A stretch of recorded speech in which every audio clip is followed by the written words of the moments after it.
screen.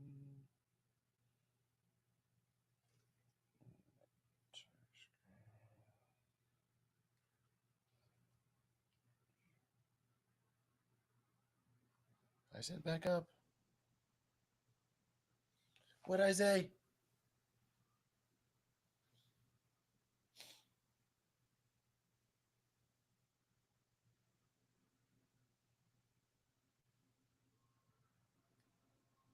As last week.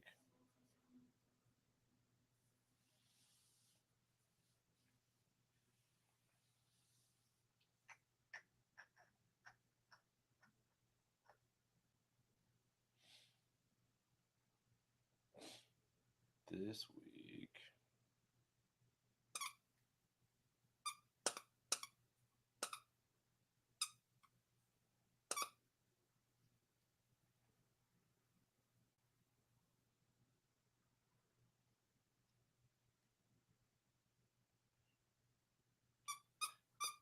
Then can I have this in full screen? Then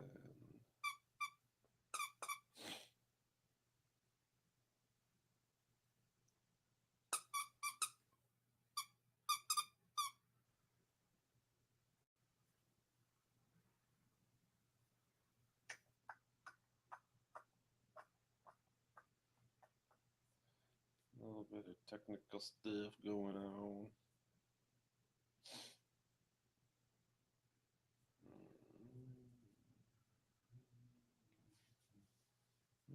Desires. What if you didn't get less, but what if you got more? More than you could have even planned, more than you could have goal set. What if it was maybe not what you expected, but what if it was better? What if it was beyond? I believe that surrender is the most powerful thing that we can do. The real secret to manifestation. Between acceptance and surrender is a phase that most people miss. And that phase that's when this intelligence that is life starts to flow. You don't have to know where you're going. But if you simply say yes to the most authentic impulse and then you go all in, life will take you on a journey and force you to evolve beyond your current level of consciousness. Surrender opens us up to a deeper way of living beyond the mind.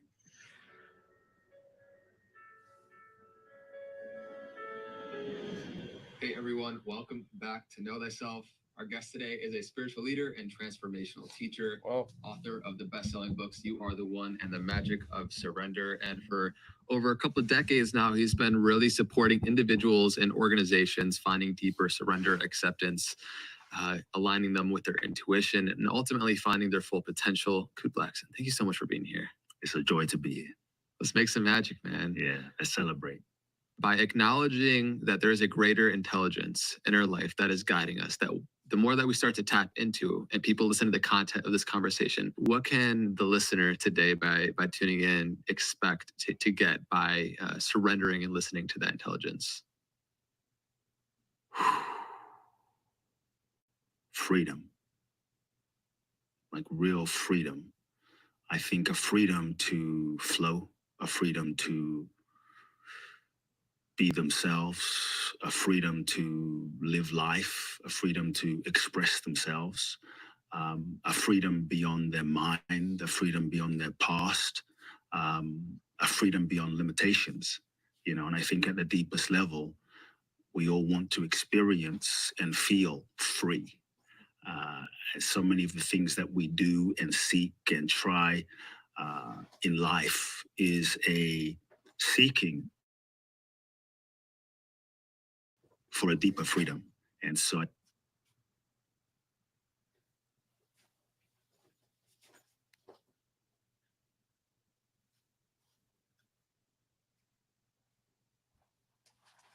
Got on to me.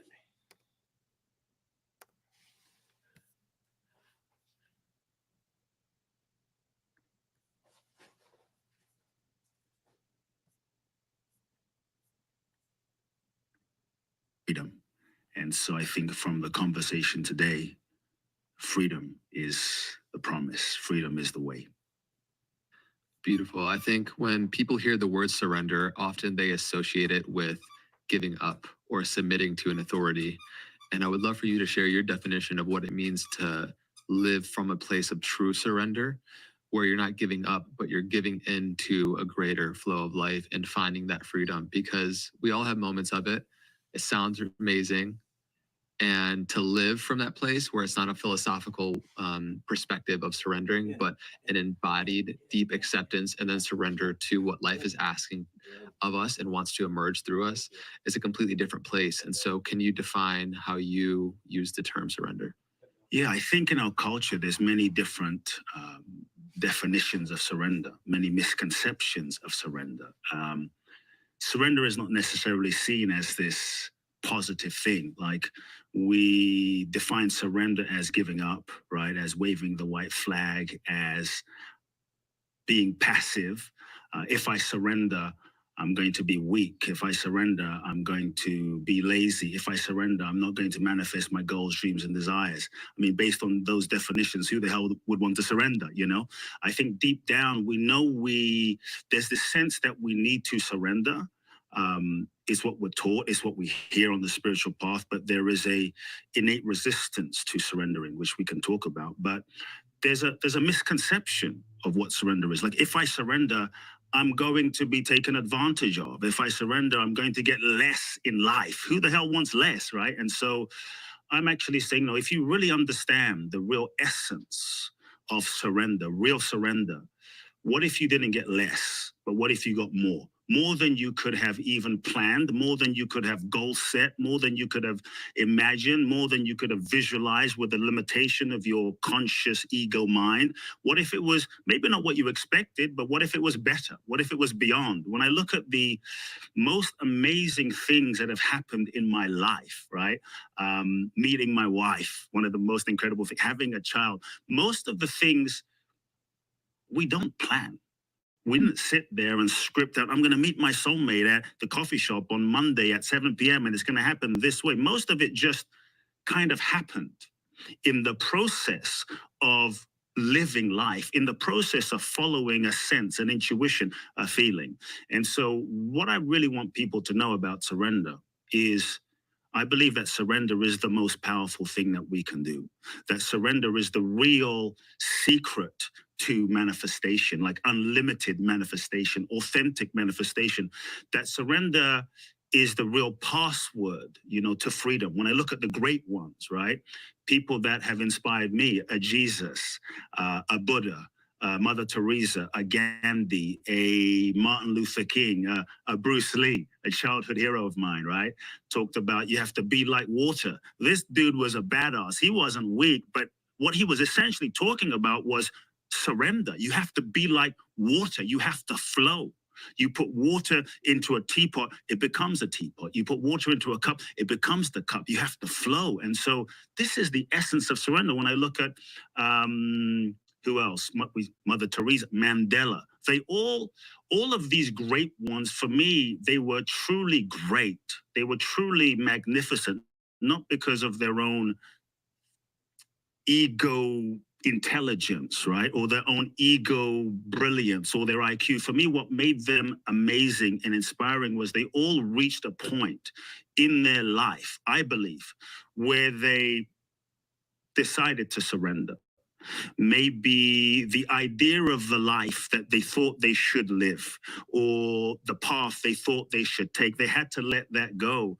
And I think they had to surrender to the deeper calling of their soul. They had to surrender to what was really seeking to happen and express through them.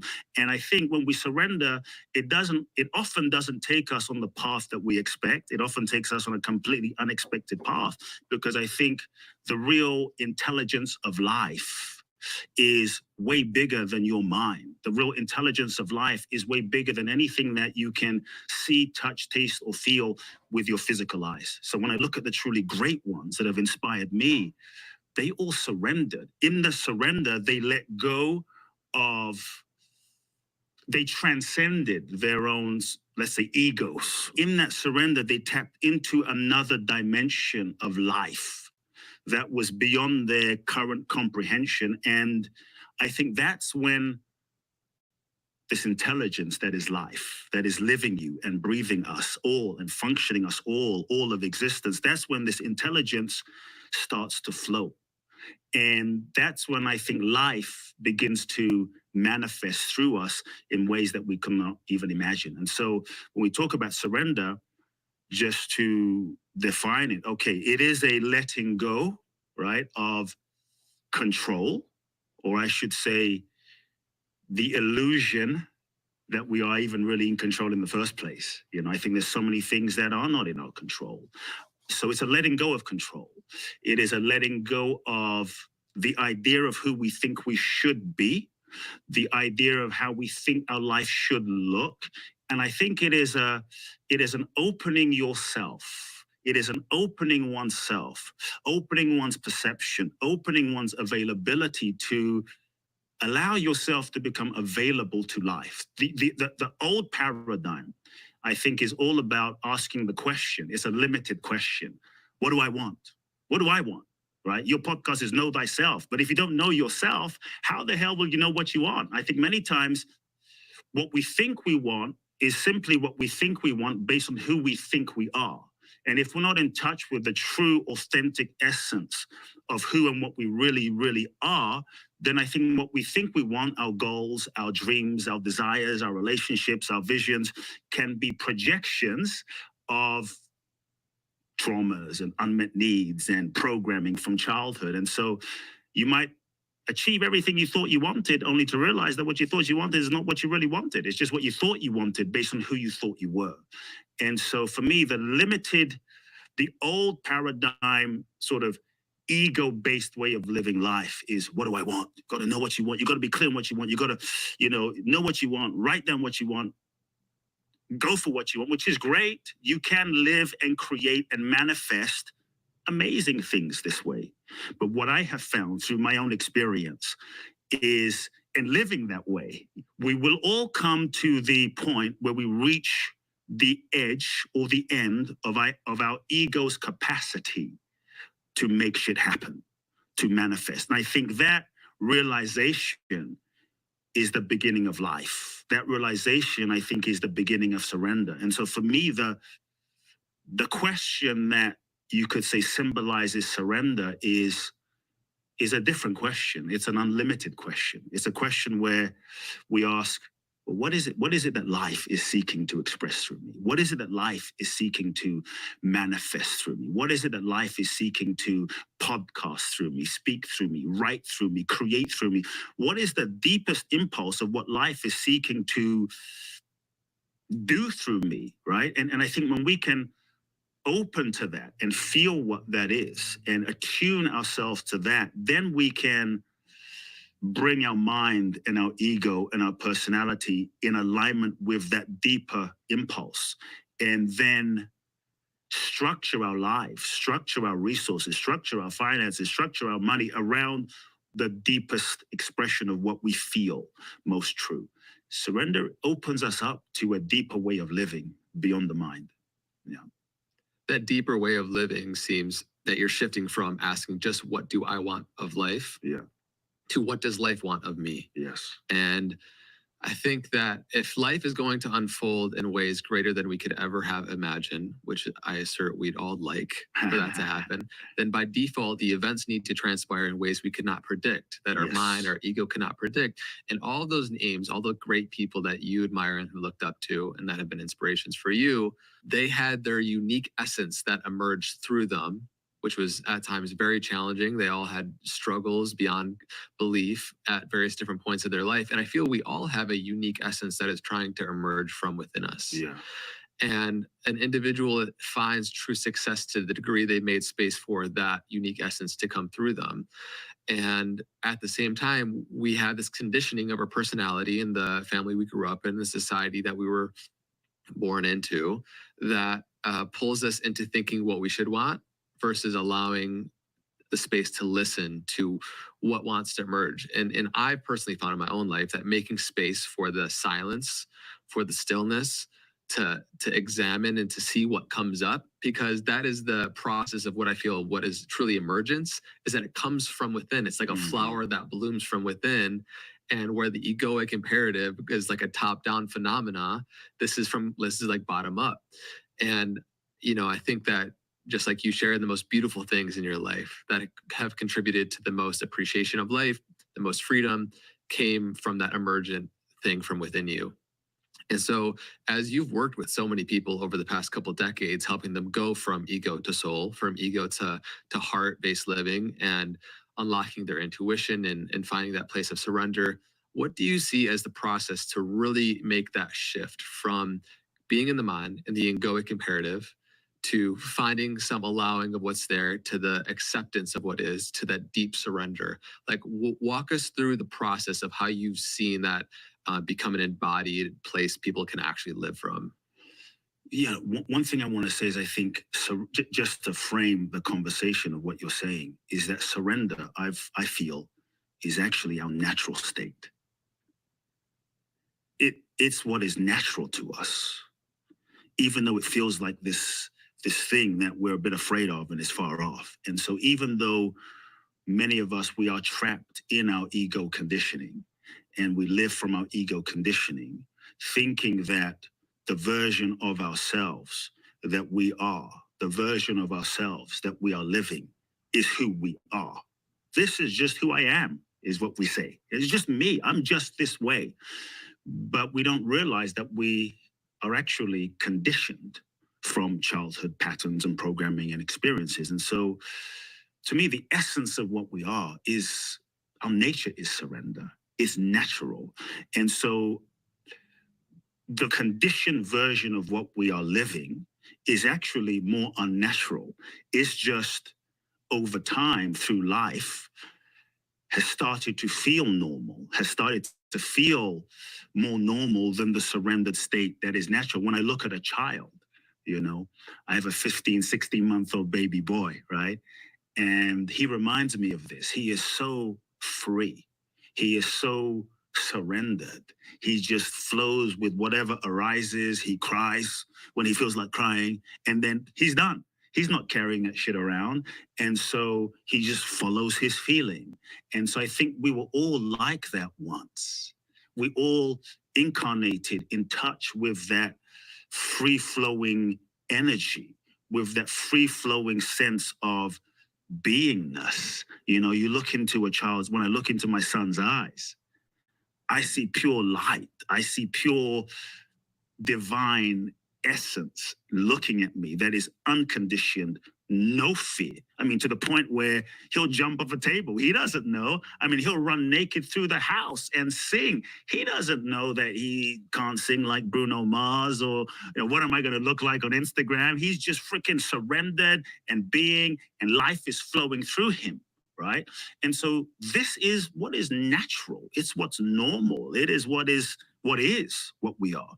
And so we just, over time, happen to lose touch with that innate surrendered essence, We're born these free, organic, expressive, surrendered beings. We meet our parents. God bless our parents. They're just doing the best that they know how to do based on their parents and generational, lineage and patterns of conditioning. And so here we are, pure light. And we're born into a preset structure of conditioning. Parents that are carrying trauma and pain, maybe karmic stuff as well. Dysfunction. Maybe dad is crazy. Maybe mom is an alcoholic. Maybe they're fighting all the time. Maybe they're just amazing people, but they did not know how to meet our emotional needs in some way. And that was painful. And to not have our emotional needs, maybe that felt so painful that there's a couple of things that happen in terms of the conditioning process. And I think it's important that we understand the ways in which, in a simple way, that the ways in which we're conditioned to really answer the question. So here we are, these free beings, meet our parents, the conditioning process begins. We're born into this environment. And so slowly, two things happen. The first thing is we learn all sorts of strategies to shut down, disconnect, and not feel. We slowly start to suppress the pain that we feel of mom and dad are fighting all the time. We slowly start to suppress the anger that we feel, the helplessness that we feel, the sadness that we feel, and slowly layers and layers and layers and layers and layers and layers and layers, decades, layers of unprocessed feelings, unprocessed shame, pain, hurt, rage, resentment starts to build up and begins to sort of cover up our true light, our true selves. We develop all sorts of strategies and mechanisms and walls to avoid feeling the pain. And now our heart closes. And this becomes a egoic mechanism and strategy of control. Because if I can control certain feelings of helplessness and pain and hurt and feeling out of control, then I don't have to feel the pain and I can have some kind of control. And then and most of it is unconscious, it's happening unconsciously. And then we go out into the world and we look around at our caregivers, like when I look at my son, right? He looks at me, he does stuff and he looks at me and I realize, shit, he's looking at me for validation, for what's good and what's bad. And sometimes I don't even say anything, but this is how he's being conditioned slowly. So we look around at our caregivers unconsciously and like, who do I need to be in order to fit in? Who do I need to be in order to have mom love me? Who do I need to be in order to have dad love me? Who do I need to be in order to get validation, love, comfort? And so we start to contort ourselves into a kind of shape, into a kind of persona. We become who we think we need to be in order to get love and validation and approval. And so we become the nice person, we become the control freak, we become the funny person, we become the independent person. We contort ourselves into a shape, becoming who we think we need to be to get love, validation, and approval, but not realizing that the version of ourselves that we've become as a strategy of really survival is not who we really are. It's just what we've been, it's a pattern. It's just what we've been conditioned to be, to survive. And so most of us don't realize, right, that who we are or who we think we are is not really authentic. It's not really true. But the degree to which we buy into this idea of the version of ourselves that we've become is the degree to which we are not free. To me, this is what ego is. Ego is just the sense of identification, identifying with this version that we've become based on our past, based on our conditioning, based on our childhood, based on our belief system, right? And the degree to which we hold on is the degree to which we are limited and the degree to which we are in ego. So for me, ego is not a thing, it's just a process of holding. And so when we're in that grip, it's hard to surrender. And that's why when you say surrender, surrender for the ego feels like a death. It feels like a death of the version of ourselves that we believe ourselves to be, but truly it's not really a death of what we really are. It's just a death of the illusion, the death of the identification, the death of this persona that we've developed ourselves into. And so I think we first have to also realize that we are conditioned. And most of us are living in the trance, really, that we are this version, And so is who you are who you really are? Or is it who you've been conditioned to be? And so I think beginning to just notice the ways, becoming aware of the ways in which you're conditioned is, you could say, a first step. Being willing to start questioning yourself. I think it's so scary for us to question, who am I, right? Because I know myself to be this person, and by becoming this version of myself, being nice, being the caretaker, being responsible, I have avoided pain. I have gotten love and validation. I've even built a level of success in the world, being this version of myself, and now the world is validating me for being this version. And that gets constantly reinforced by parents and society and religion and life and family and clients and the world. And so the more it gets reinforced, the harder it is to let go. And that's why to really have the courage to begin to question, to look inside, to be still, to look inside and to question oneself can feel terrifying to the ego because it feels like a death. But I think to start the process of surrendering, we have to be willing.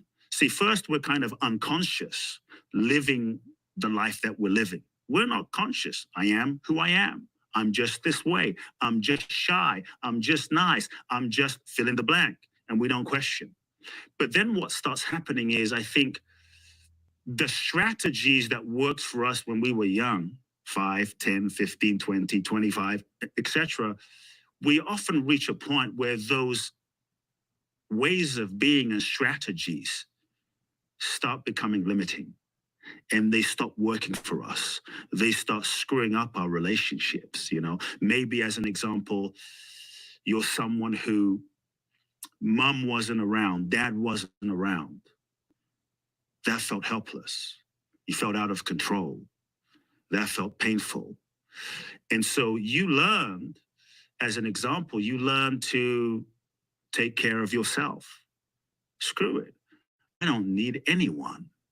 I'll be independent. I'll do everything myself and I'll meet my own needs, take care of myself. I don't need love and I don't need anyone, because to allow myself to need is terrifying. It's scary. And it's so painful to sit here as a 5-year-old, as an 8-year-old, as a 10-year-old and hope that they're going to meet my needs, but they're not being met. And so we become this independent person, sometimes a hyper-independent person, and it works for us, but we will always reach a point in life of limitation where that mechanism and that strategy of what worked for us starts to limit us. And so maybe someone gets to the point in life where they start having certain patterns in relationships where they realize, why am I not attracting love in my life? Why do I push people away when they get close? Why am I alone? Because up until that moment, we don't realize that deep down, there's a part of us that is actually not truly available. We're not available to love. We're not available to relationship. We want to fall in love. We want to meet someone. We want to find our soulmate. But deep down, there might be a part of us that is actually terrified, because to fall in love and to open requires an openness, requires a vulnerability, requires allowing your heart to open and allowing yourself to need again. And so if everything we have learned is to avoid feeling that way again, then to really question oneself is terrifying. And so what starts happening is we go from being unconscious to living life, but then we start to experience the pain, the suffering of patterns and situations and cycles over and over and over again. And certain things start feeling limited in our lives. And that, if we're willing to allow life to teach us, because for me, life is a profound mirror. Life is a profound energetic feedback mechanism that shows us our most deeply held beliefs about ourselves. If we're willing to allow life to show us and teach us, then we go into the phase of beginning to question, who am I and what's really going on? And is this who I really am? I say I'm this independent person. I say I'm this kind of person. And so this process of questioning is what begins to, I think, loosen, right, the grip of our own egoic way of holding ourselves together. And I think that is, you could say, the beginning of an opening. You could say it's the beginning of a moment of surrender, right? But it's, I think, so scary to let go, because what does letting go mean? What does surrender mean? I'm going to be out of control. You know, for me, the ego's purpose is not really to fulfill you. The purpose of the ego is to protect you, really, to protect you from getting hurt like you were hurt back then. That is the purpose of the ego. And the purpose of the ego is to reinforce its sense of existence. And so it's the ego that resists surrender. Surrender is a natural state, but the ego resists surrender as a self-preservation, you could say, mechanism. And so we move into the questioning phase, but then what tends to happen is we start questioning ourselves. Well, maybe there's more. Maybe I'm not who I thought I was. But then we start moving into a phase of we start negotiating with ourselves. Maybe I don't have to. Maybe I can experience freedom, but I don't actually have to let go of this way of being. Maybe I can get healthy, but I don't have to give up the donuts, right? And so we start negotiating. And I think many of us, we end up negotiating our lives away, and life is over. And so there comes a point, I think, in the process, an evolution of surrender, where we start to realize that no matter how much we negotiate, it will not bring us the freedom that we want. And I think there comes a point where we have to realize that freedom isn't free. Freedom really requires a letting go of who we thought we were, a letting go of the life that we've been holding on to, And so we move into a phase then of, I would say, acceptance, right? But acceptance is not surrender. And so we start moving into a phase of acceptance, accepting what is, accepting what's not, accepting who we're not, accepting. The acceptance might sound like, I have an issue with alcohol. I'm no longer unconscious about it.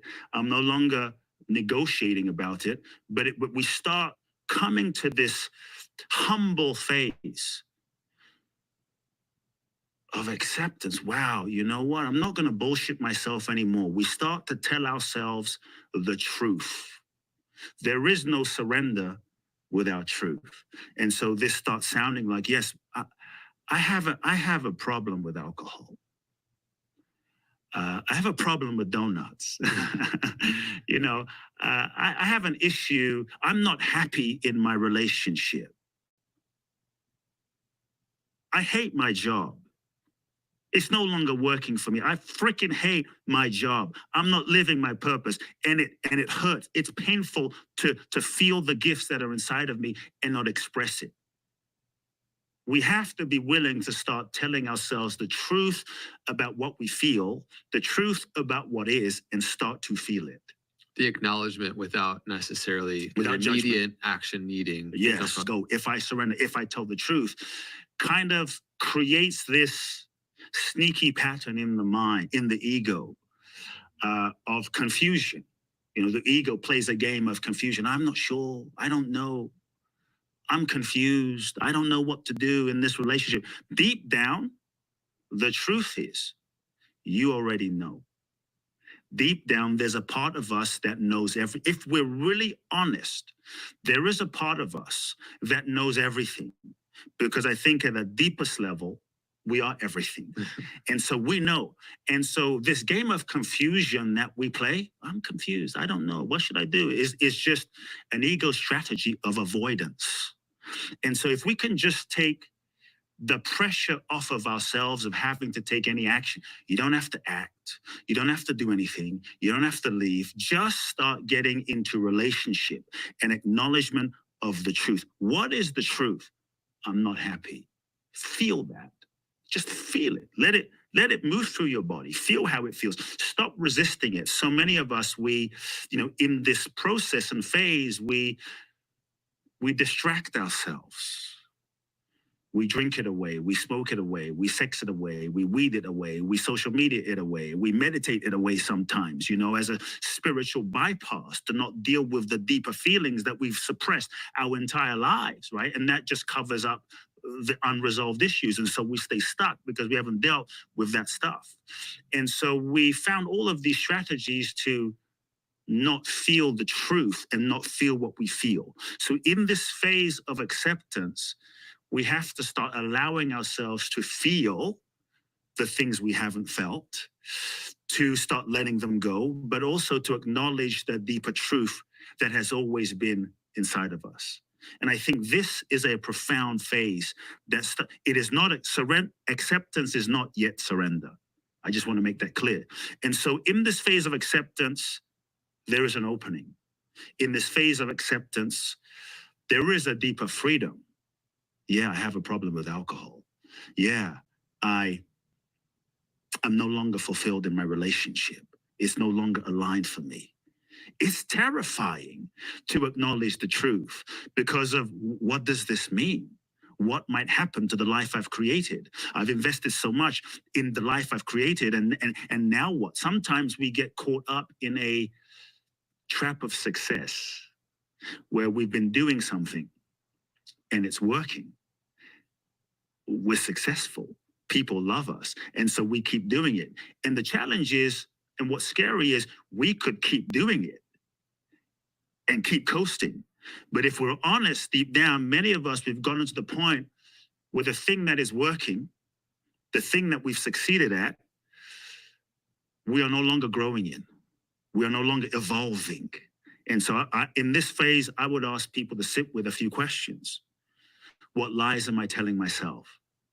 What is the truth that I've been unwilling to acknowledge? What is the truth that if I acknowledged would set me free? To feel that. What is it that I'm doing that is working, but is actually inhibiting the next level of my evolution, the next level of my growth, the next level of my expansion? Because I think the next level of our life, whatever that vision is, whatever that destiny is, whatever life is seeking to express through us at that next level, the next level of your life requires the next level of you, which requires that you let go of everything and everyone that is no longer aligned. However, what we tend to do is we tend to hold on to who we were. We tend to hold on to what we know. We tend to hold on to the familiar and the comfortable as an ego strategy of protection, because it is scary to move into the unknown, because the unknown is the unknown, and in the unknown, we don't have any perceived sense of control. So the ego wants to hold on to the known because really it wants to keep us safe by having some kind of control. And so if we can move into deep acceptance, ruthless acceptance, sobering acceptance, this is what it is. This is who my husband is. Am I okay with that? Well, maybe, if I just change myself, if I just meditate some more, if I do some more prayers, maybe they'll change. This is what they are. Can I be in acceptance with that? If we cannot be in acceptance with it, we're setting ourselves up for suffering. But if we can move into acceptance, that creates an opening for a deeper truth and a deeper surrender. So between acceptance and surrender is a phase that most people miss. And I think this is why many of us, we understand surrender. We read about surrender. We watch YouTube videos about surrender, but we don't, as you said, the embodiment, the actual embodied feeling, experience of surrender, we don't always feel. Between acceptance and surrender is a phase.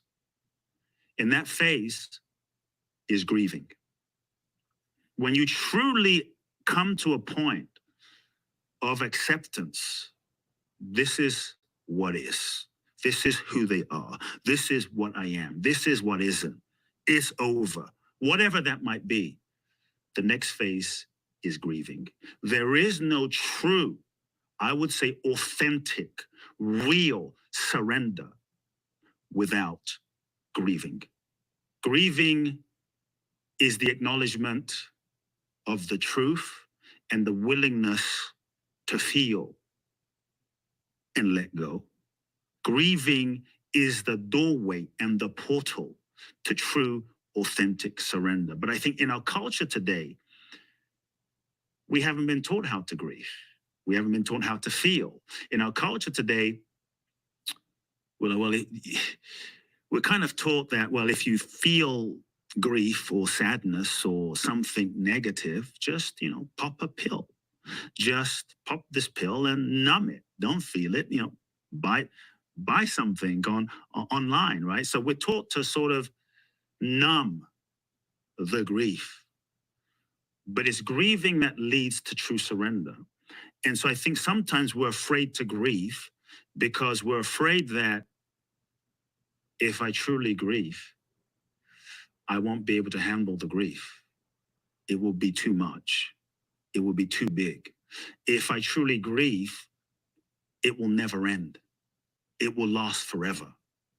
Sometimes the ego plays a sneaky strategy around grieving. The sense of, if I don't allow myself to grieve, if I don't acknowledge the grief, then maybe I don't have to acknowledge that this situation, this person is really gone. And so sometimes we deny the grief as a strategy of avoidance, as a path of denial, so that we can hold on to what was.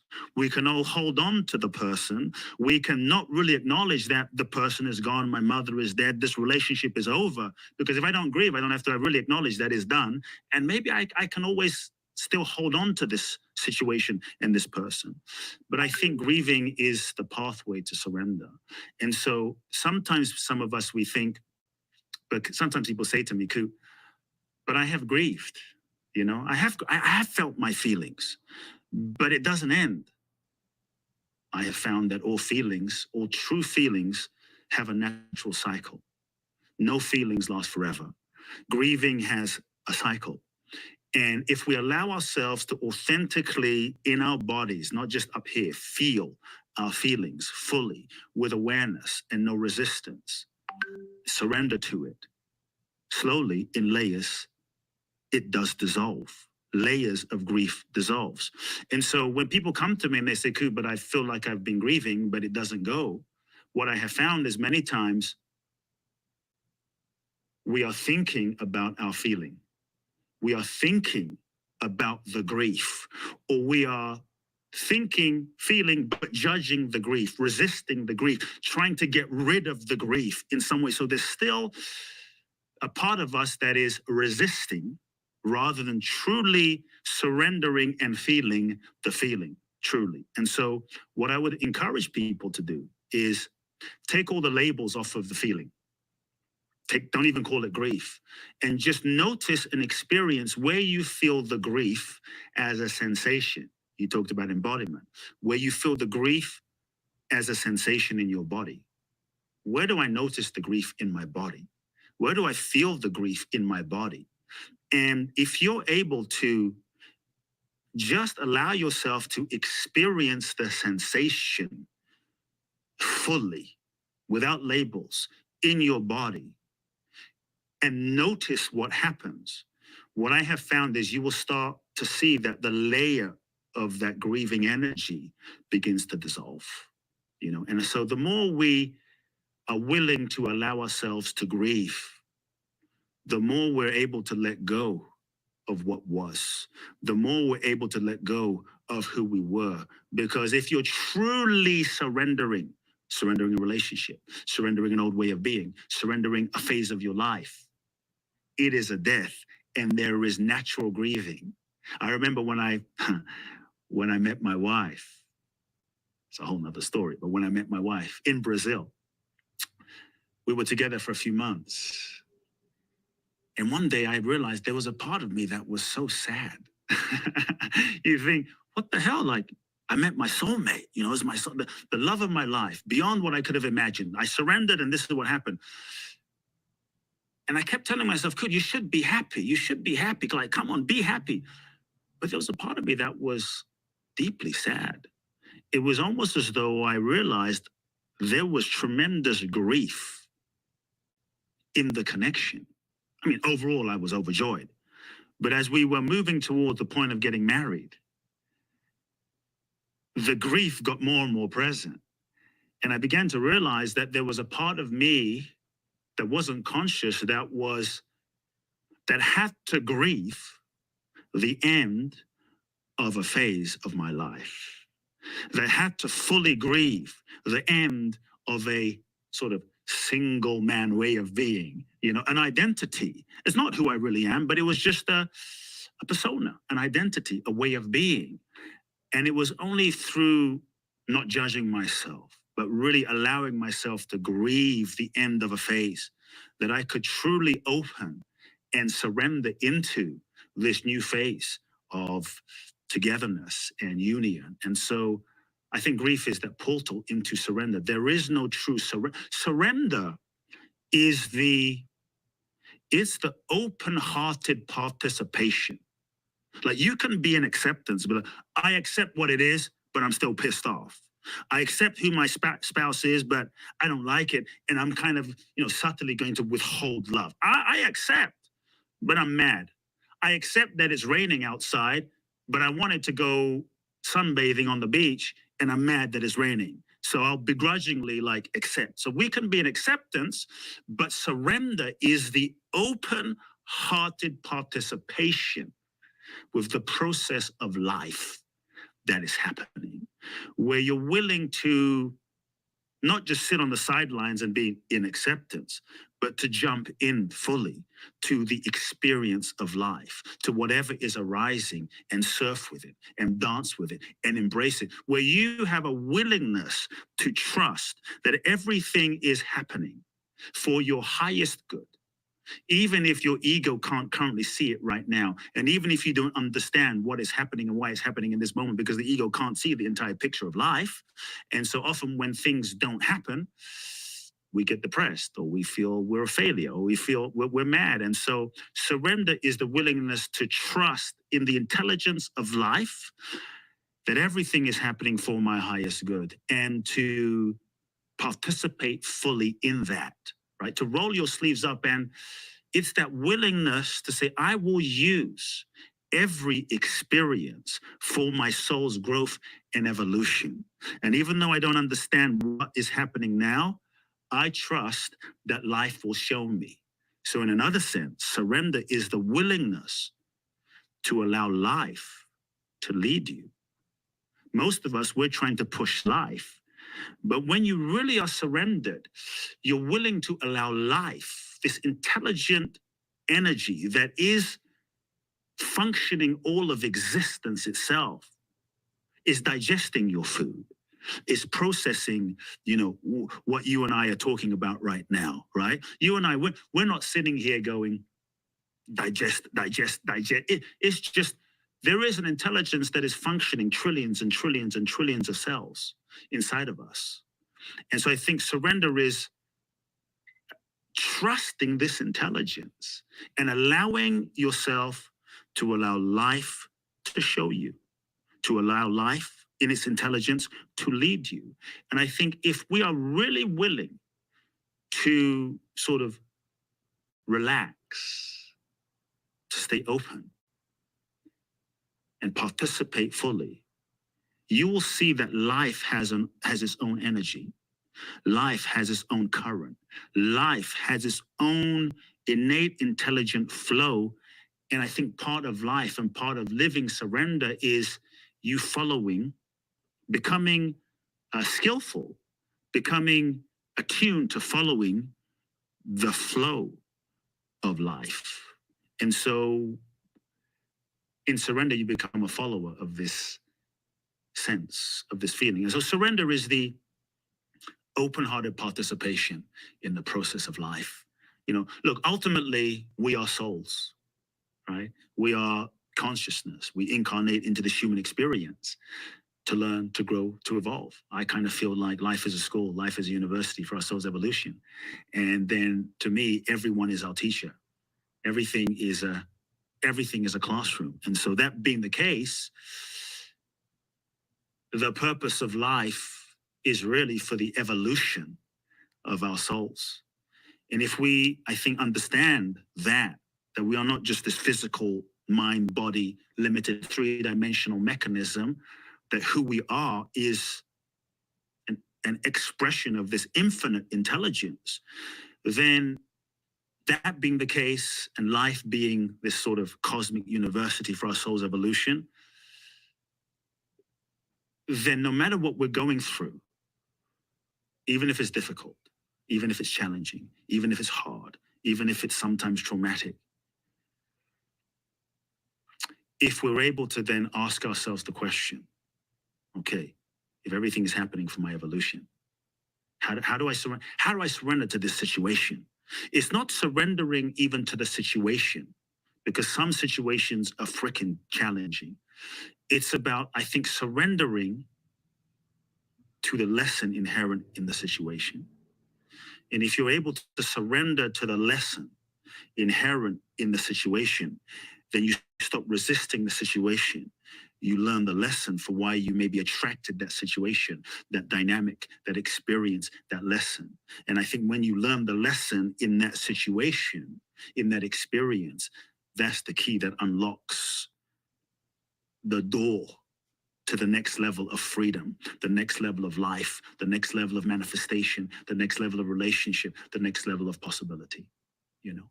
So I think surrender, man, surrender is the most powerful thing that we can do. Thank you, man. Yeah. Thank you. I really, there's just so much to unpack there, and so much value and so many amazing things to reflect on.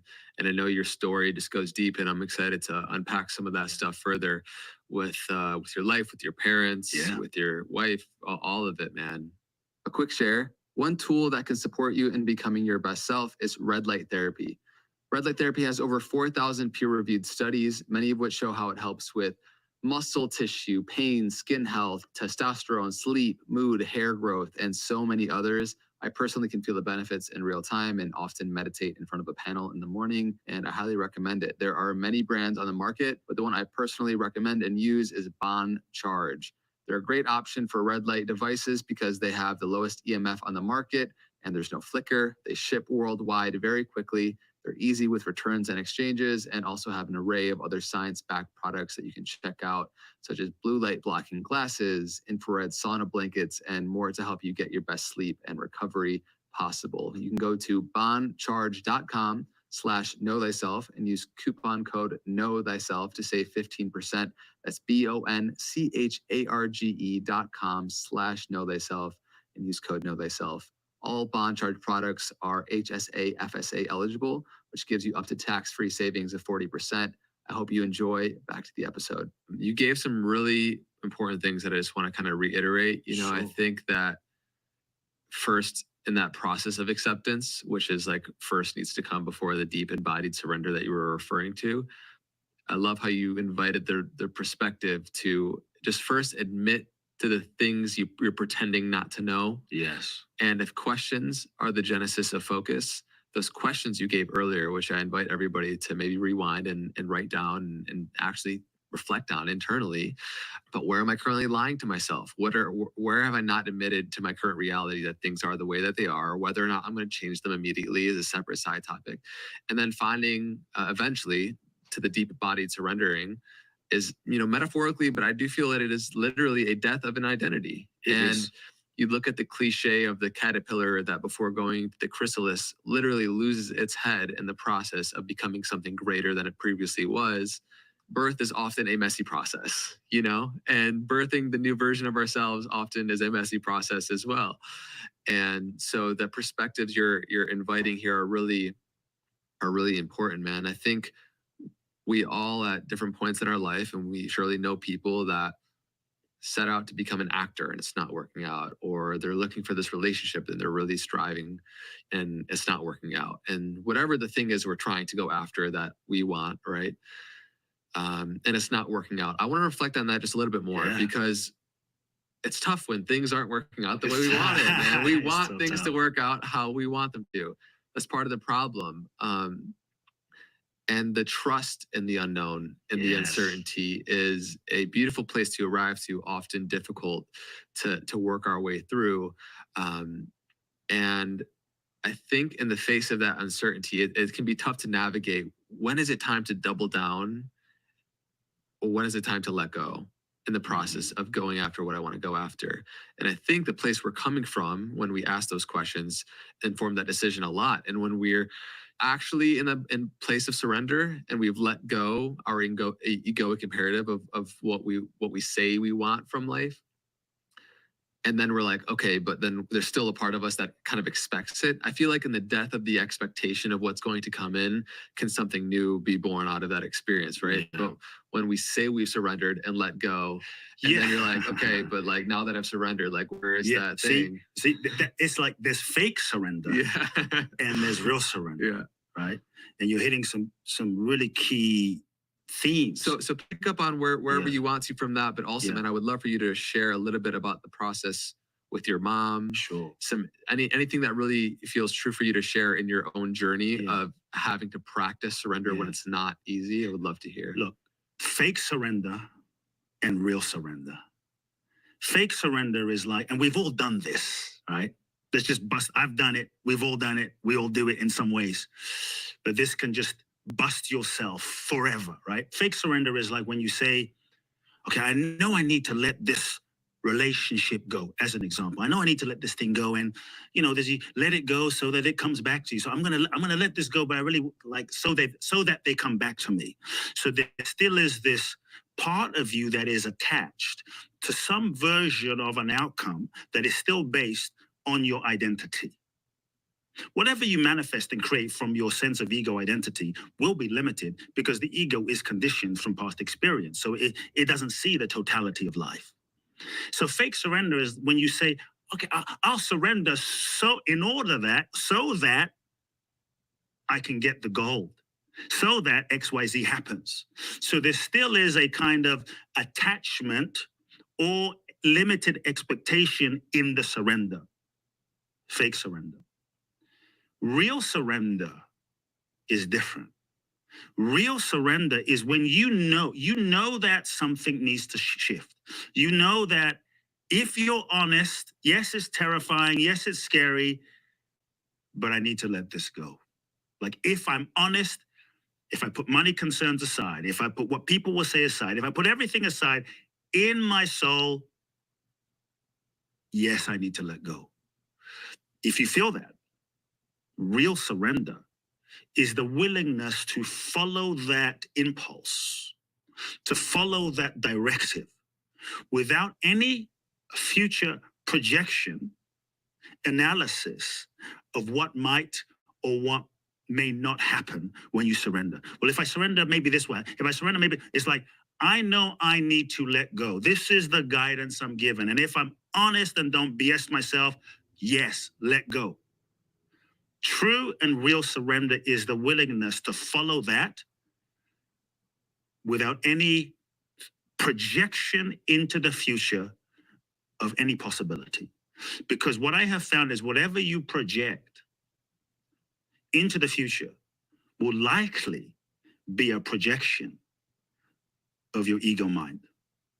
And that creates a certain limitation on the flow of the infinite intelligence. And many of us, because we can only see so much with the ego perception, and now we set our goals and then we get attached to the goals based on our limited ego perception. I'm going to manifest this, it's going to be that, it's going to be that, or if I surrender that. But many of us don't realize that we are trying to manifest peanuts. I really want this peanut, Andre. I want this peanut. This peanut's amazing. I'm going to visualize this peanut. Give me this peanut. You open my pineal gland and see this peanut. It's going to be the peanut. But we don't realize it's still a freaking peanut. And maybe like we're so attached to what we think should be and how we think things should be. This little peanut, the peanut could be a relationship. The peanut could be a career. The peanut could be a business partner. The peanut could be, the way you think your career is going to go. When life is actually trying to bless you with so much grace. Give you a peanut factory. And a buffet, right? Of a peanut factory, a buffet. But we're not open to the buffet because we're so attached to the freaking peanut, because the peanut is all that we know and all that we believe. So look, I'm not saying it's not helpful to set a goal. Set the goal. All I'm saying is move from goal setting to soul setting. Have a shift. Open to the deeper impulse. Align with that deeper impulse. Set the goal that feels most authentic. Go 100%. Go all in with the vision. Go all in. Surrender isn't just, well, I just sit back, lay on the beach, meditate all day, and it's just going to show up on my doorstep. That's not how it happens, right? You go all in with what you feel is most true. This is what's most true. This is what lights me up. This is what sets me on fire. And it's not because my parents want it or my friends want it or the religion wants it. It's just, this is what is my truth in my soul. Go all in on that. But don't attach to the outcome, and don't attach to the pathway, and don't attach to how you think it's going to manifest and how you think it's going to look. Because sometimes the goal that we have, which is based on our current level of consciousness in a given moment, the goal that we have is sometimes really the cosmic carrot that takes us on a journey. The real purpose of a goal is not simply for the manifestation of the goal.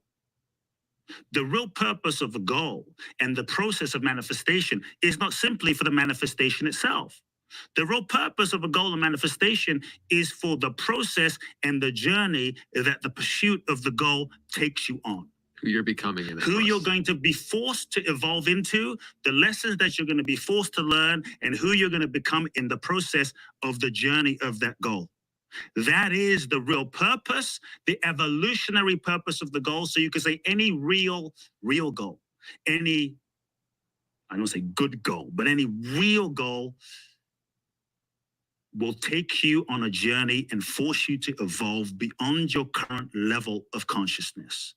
And any real goal that you are guided to do when you're following your soul, most of the time, you will have no idea how the hell you're going to manifest it, because it will be beyond your current ego's capacity of manifestation. And so many times, here's what I found. We ask ourselves this bigger question. Okay, what is life seeking to express through me? And then maybe we're giving the guidance. And many times the intuition that we're given, intuition, which is the unconditioned energy of our beingness that flows through us into conscious awareness, right? This intuitive energy, the energy of intelligence, often does not make sense to your conscious mind. It is like, what? Do that? Go here, go to Brazil, do that, launch a podcast, what?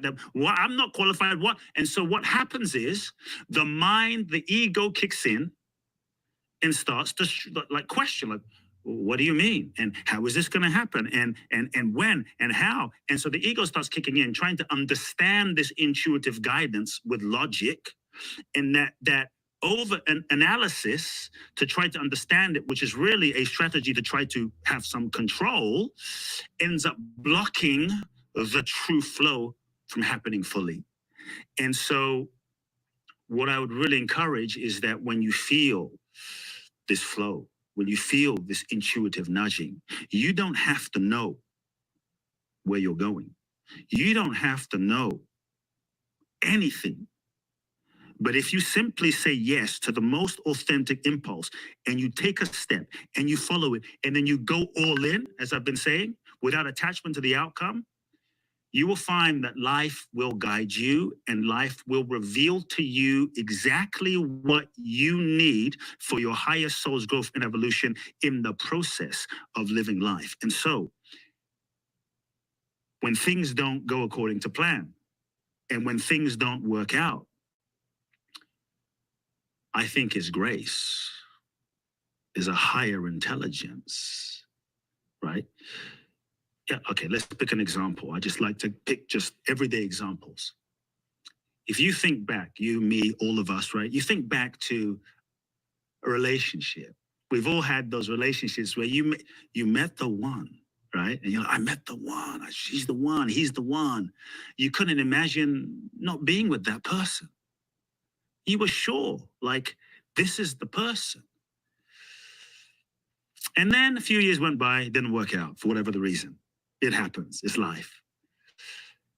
And in 2024, as we're recording this interview, if you look back, if you look back to some of those relationships that you were so in love, you were so sure about, you were like thanking the universe, you were like, this is the person. If you look back to that person now, how many of you think back to yourself, thank God that didn't happen, right? So what happened, right? And so often in the moment, we're not able to see why something's not happening.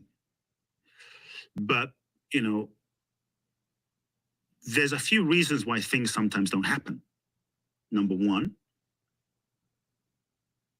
the goal that you are pursuing, the thing you're trying so hard to manifest, is not the highest impulse or expression of your soul. It might be just what you think you want based on who you think you are. And many of us will look around on social media and we look around at what other people are doing. I should be doing that and I should be doing that. And we're not living, we don't know ourselves. So we're not living in the highest integrity and alignment with our unique essence and our unique Dharma.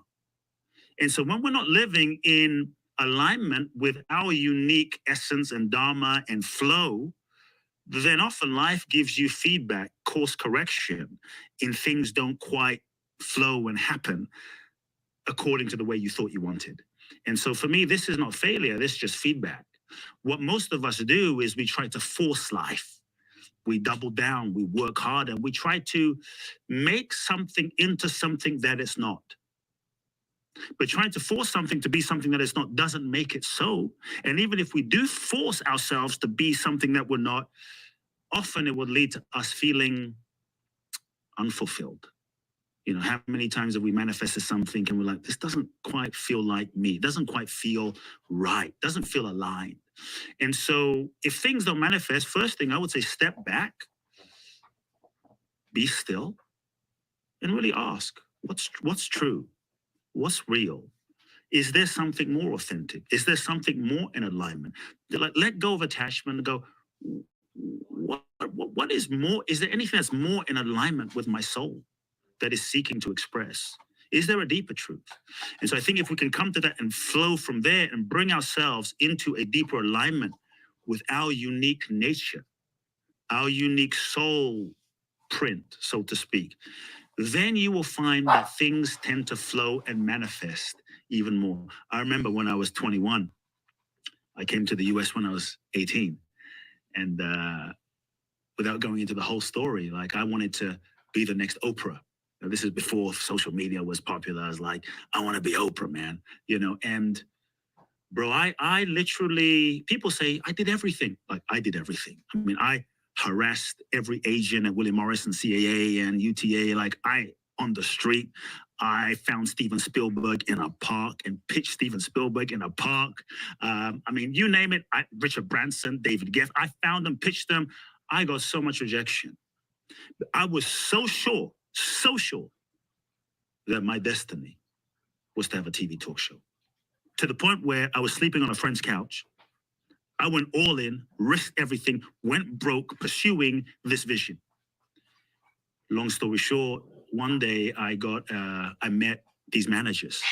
They represented Mariah Carey, Michael Jackson, Dolly Parton, Backstreet Boys, Leonardo DiCaprio, Martin Lawrence. And I sat with these managers after 500 rejections. And these guys finally said to me, you're going to be a star.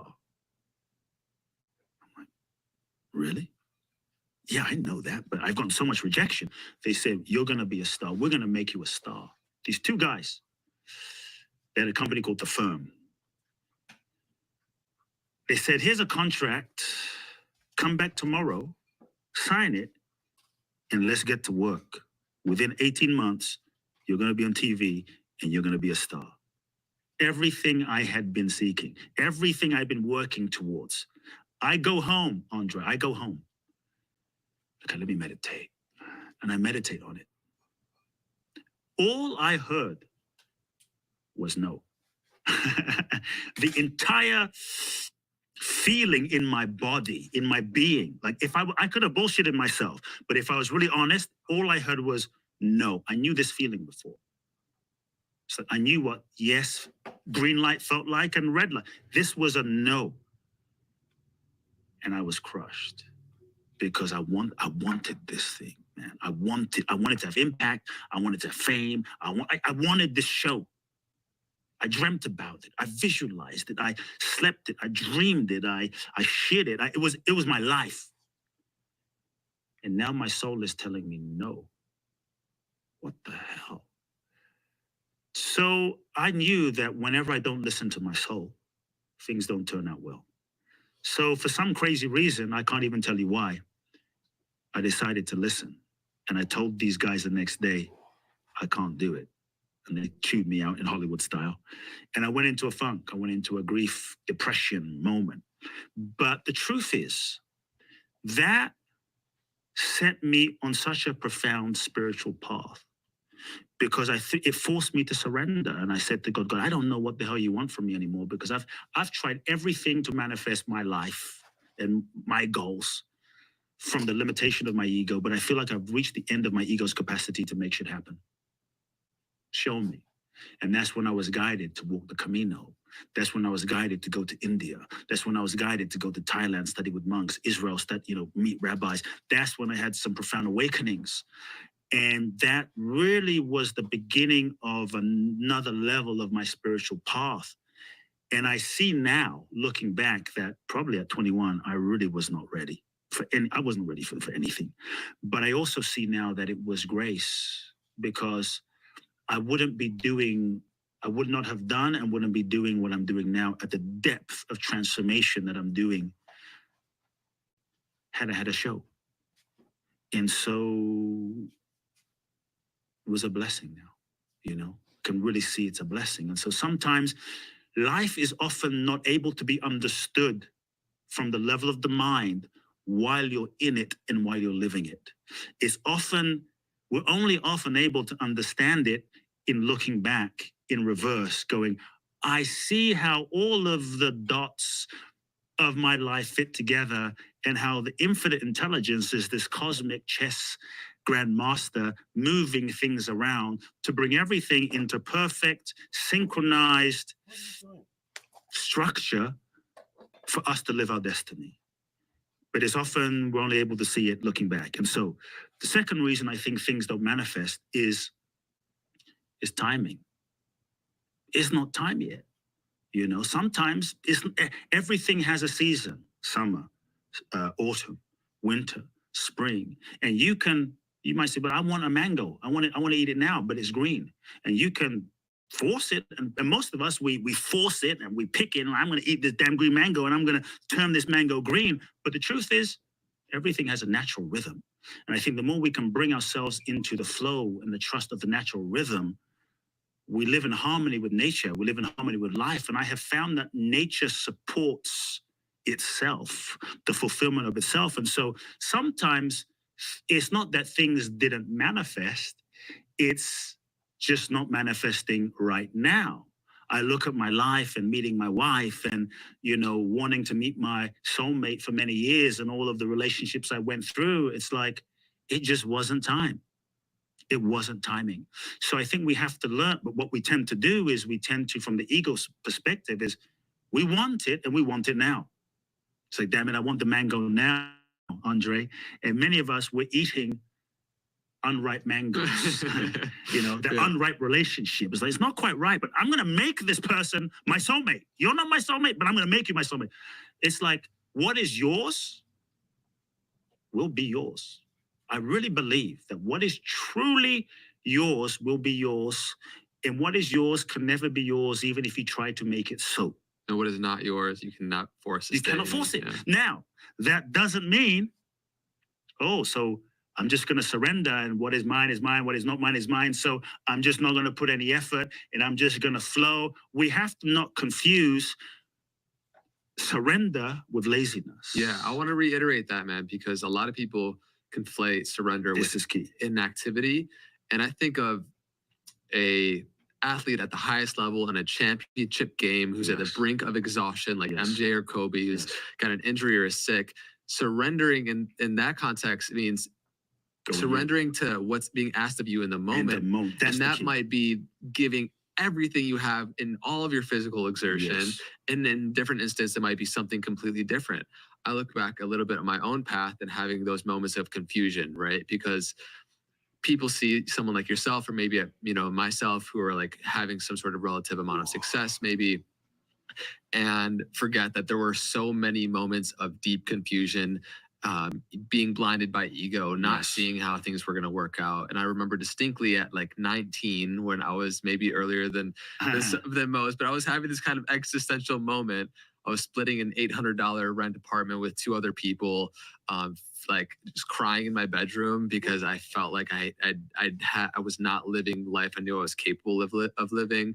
And you know, people don't see those moments where you can't see what the trajectory is going to be. We can't, like we just spoke to, if it's going to unfold better, then we need to have the courage to let go of a good life so that we can receive a God life. A God life, you know, and we can connect the dots looking back, like you're saying. It makes sense how that relationship didn't work out because it put me here and went there and then did this. And so cultivating faith is living with the wisdom that we will be able to connect the dots in the future, looking back to our present moment. But in this moment, we have to have trust and faith because it's worked out 100% of time. We're here. We're here. We're alive. You know, which we trust. You know, which I kind of joke sometimes. It's like we trust Siri more than we trust our soul. Siri says turn left. We don't question.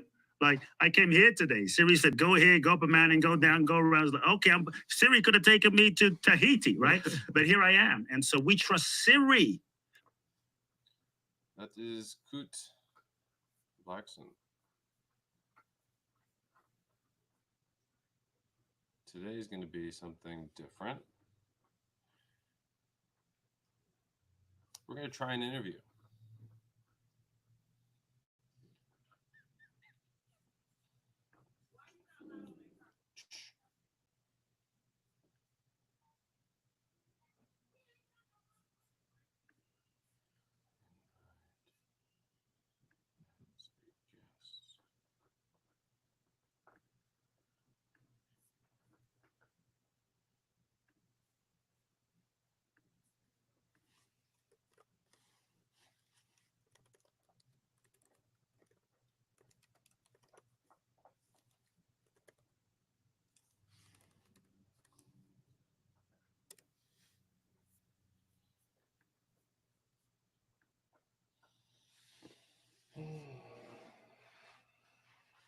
Ooh. That's not right.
All right, let's see what happens. Excuse me, you're in the spot.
Back up. Back up. Why do you think everything's for you? Why do you think every is that mine? Is that mine? Sit down. Not for you. Not for puppies. Sit down.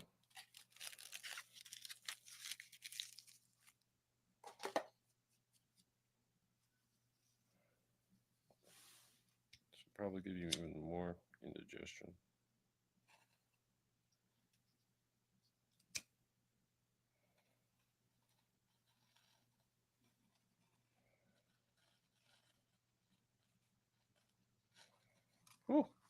Caliente. Activated.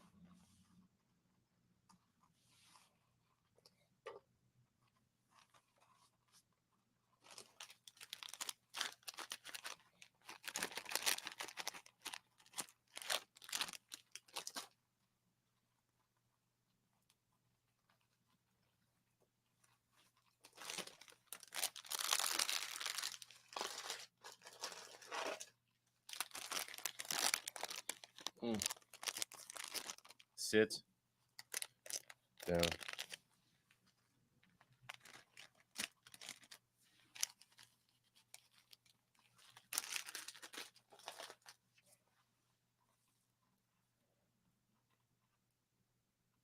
Smell that?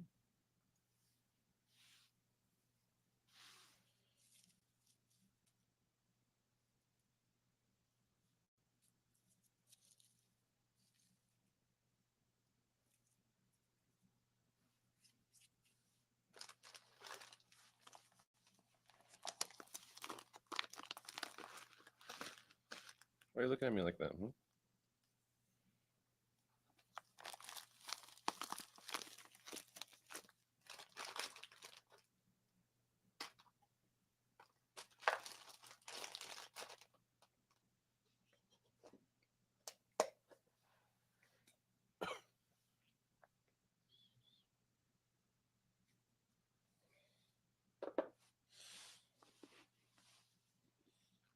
Sit, please. Come here. Come here. Yeah.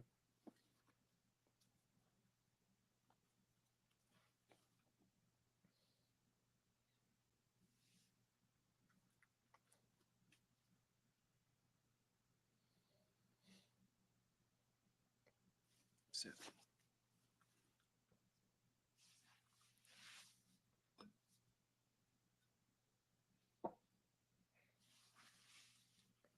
Thank you. Good girl.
Are you able to get on the link?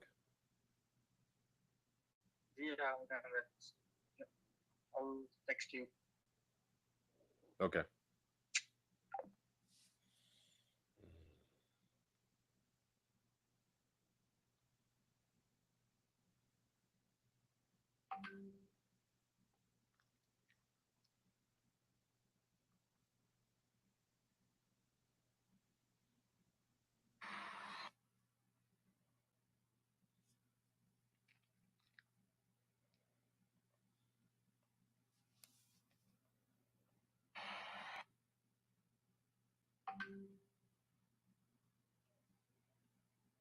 Okay.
Welcome back. Rise up Saturday morning with this guy, Alexander, and the pup, Sophia.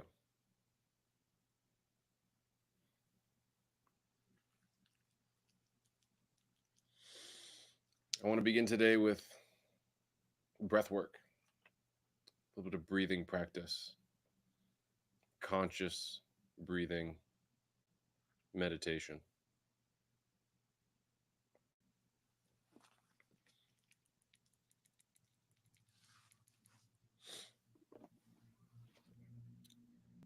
So wherever you are, find yourself in a comfortable position, something neutral.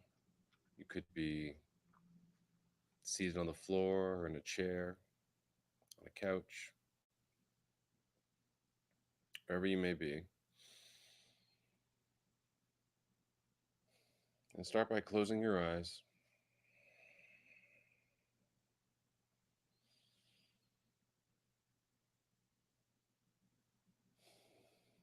And bring your awareness to your breath.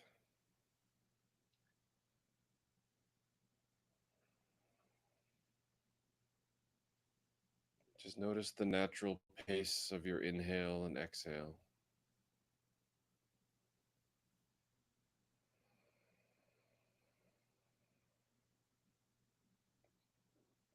Don't try to control it or change it. Just bring your awareness to it.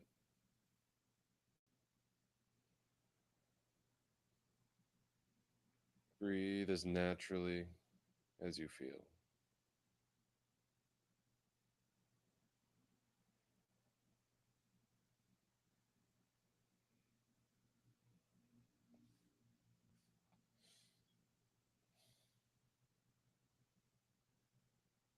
Now bring your awareness to the tip of your nose.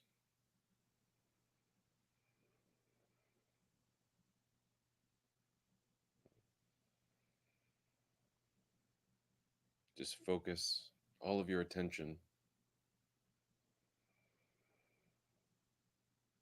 The cooling breeze and the warming sensation.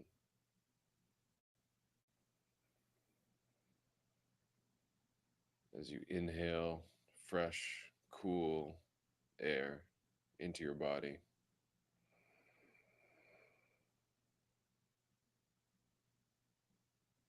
And then exhale warm air out.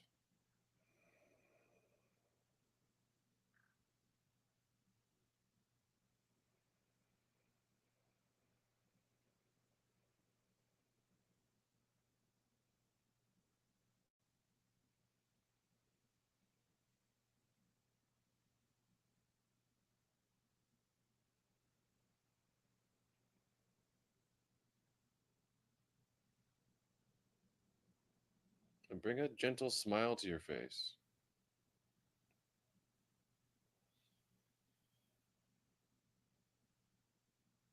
As we maintain our attention on just the tip of our nose.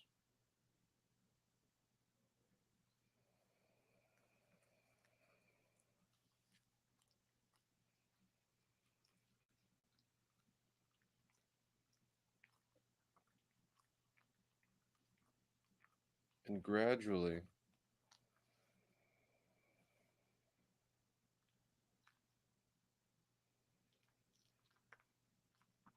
with each successive breath, start to expand the duration and depth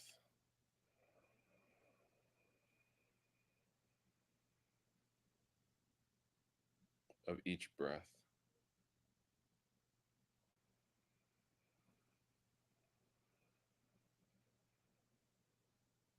As all your attention remains just at the tip of your nose.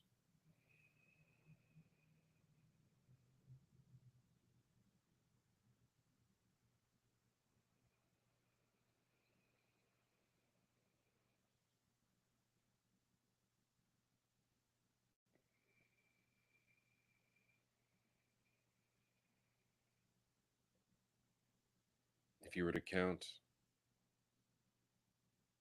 maybe your normal breath is about a 2-second inhale and a 2-second exhale. Just gradually add some time to that, including a pause at the top and a pause at the bottom.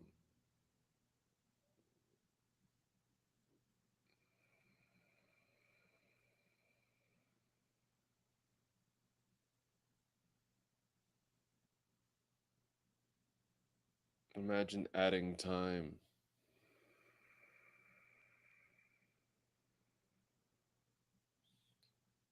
to each successive breath.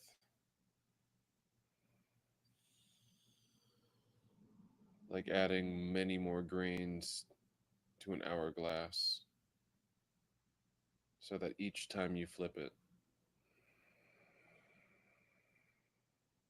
it takes a little bit longer for the sand to pour out.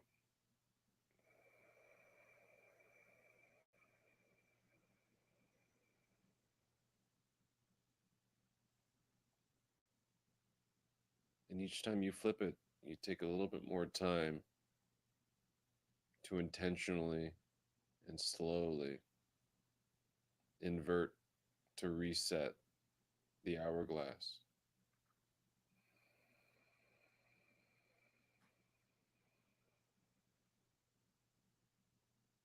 And during that time, you're holding your breath for just a moment, flipping it, and then exhaling as the sand falls.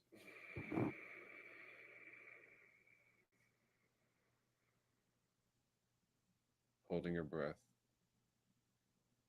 flipping it, inhaling as the sand falls.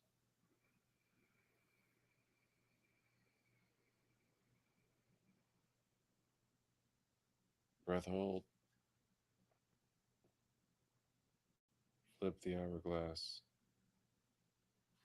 Exhale as the sand falls.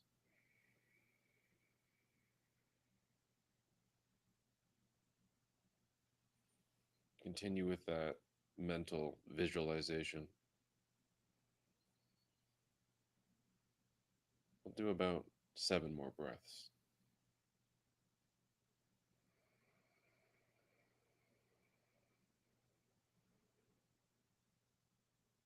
Instead of counting,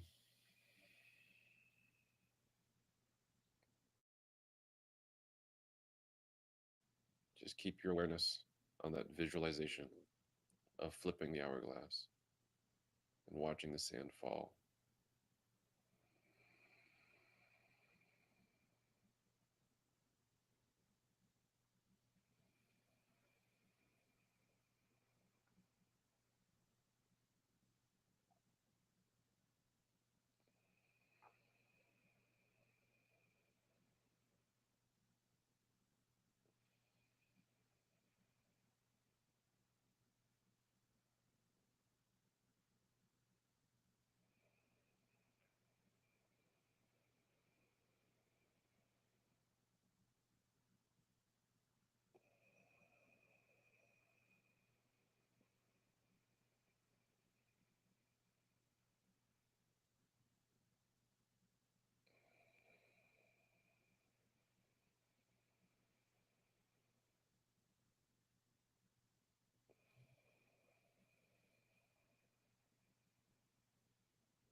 After your eyes have been closed, bring your hands together and rub them together to create a little bit of friction, a little bit of warmth, and then gently massage your eyes just for a moment. And then open your eyes inside of your hands so the light leaks in past your fingers.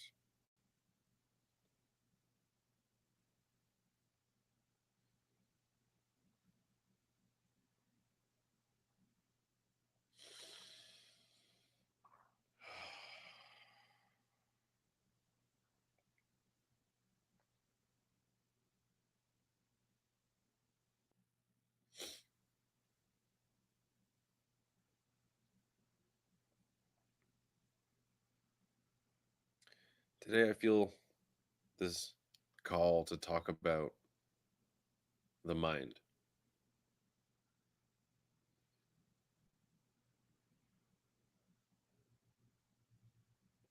The mind is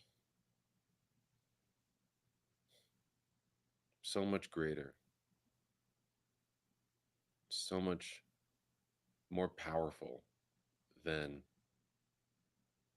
the credit that we give to it. It's responsible for how we interpret our feelings.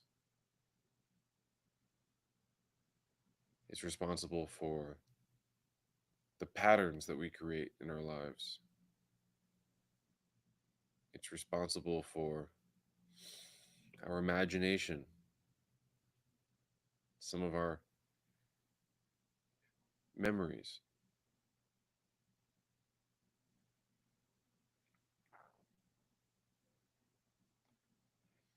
And they say the mind is a terrible thing to waste.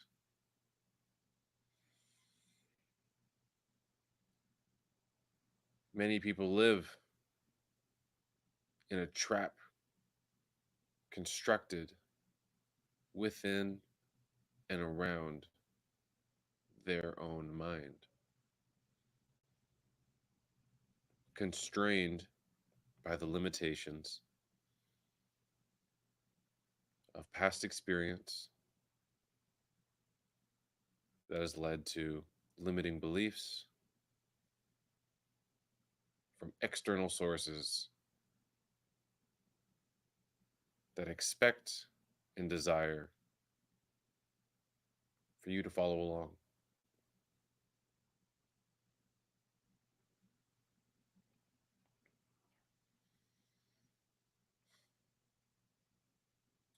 The mind is non-local, meaning there's no one point in which the mind exists. The mind is everywhere. And at a certain degree, it is universal. Whether you can access the universal mind, well, depends on the beliefs within the mind that you operate.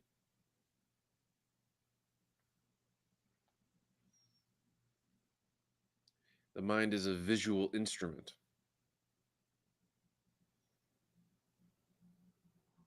It sees imagery. It's able to put together entire stories, remember archetypes, project fantasies.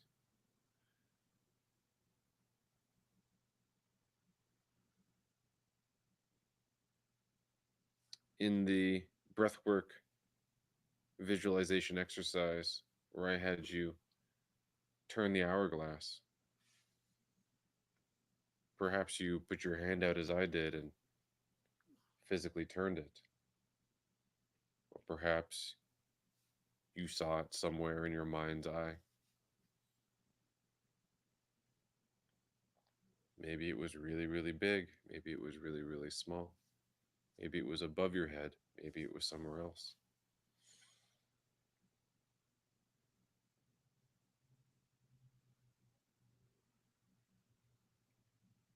When you say a word like hourglass,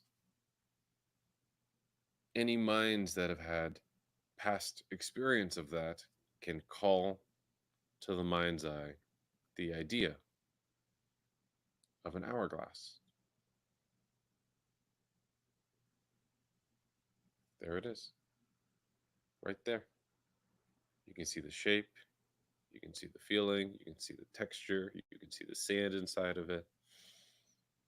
Though if a mind has never seen or heard of an hourglass,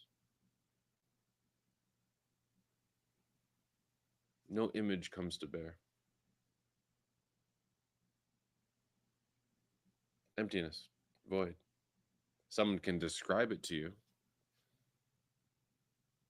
Well, it's like an enclosed glass bottle with a really thin point in the middle in conical shape where you put sand inside and then you can flip it. You can build an image. But if you've never experienced it, seen it, been around it,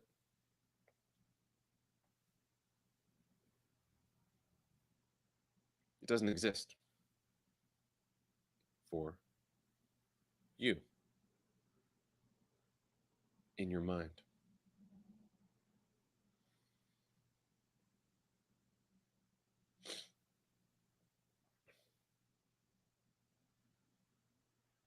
So in the same way as our mind being a tool that allows us to expand and see beyond, we can imagine things.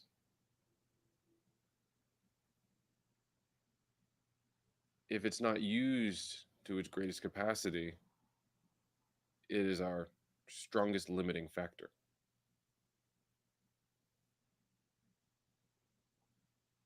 We're constrained by the limits of what the mind has seen, what the brain and body has experienced, and that becomes the boundary with which our world exists.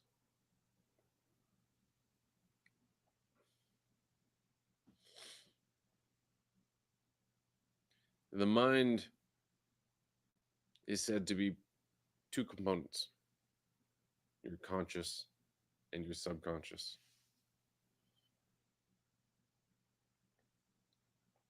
Your conscious being roughly 10% of the overall capacity, which is probably much less,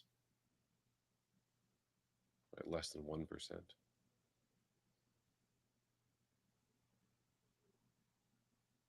And this is your thinking mind, your active mind.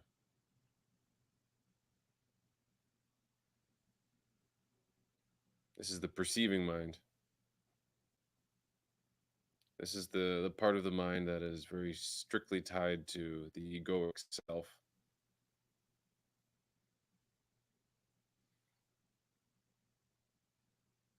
The I aspect. Then there's the subconscious mind, which is this deep, endless pool of collected imagery, emotions, thoughts, feelings.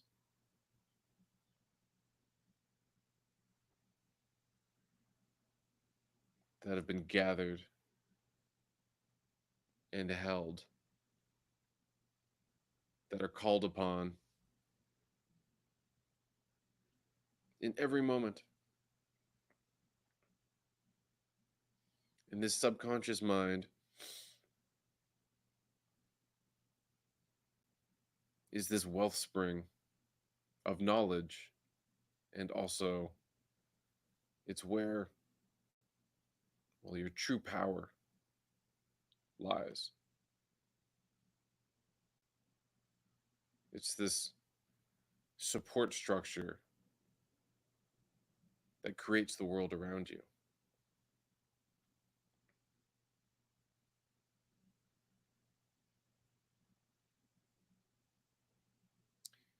one of my favorite books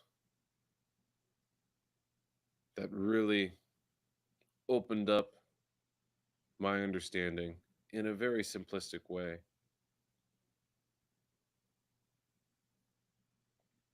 Was The Power of the Subconscious by Dr. Joseph Murphy.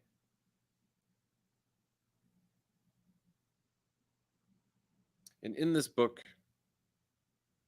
he goes to great length talking about the power of priming the subconscious mind and how it responds to every single conscious command, every conscious question, every conscious request is met with a response. It goes somewhere and is received and is responded to in some regard.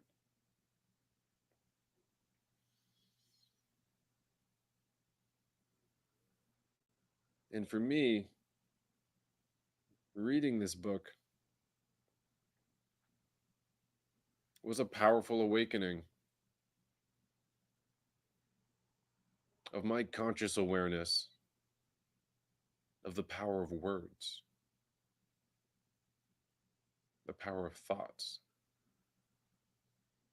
and why they should be directed to greater purpose, why they should be not thrown around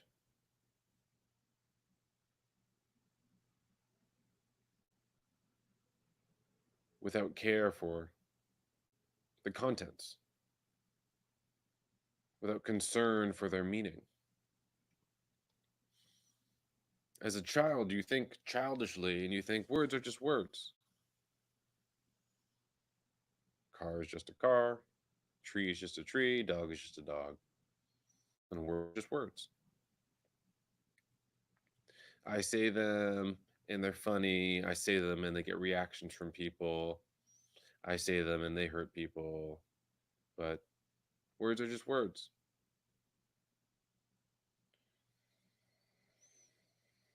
But as an adult,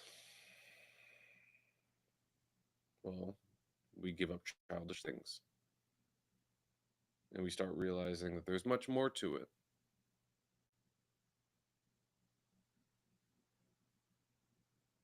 There's far more to it.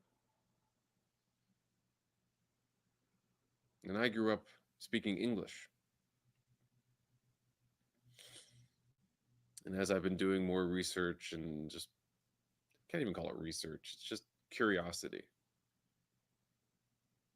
It's just books I read, and you don't even know what is in that book that's going to be the useful detail that you take away.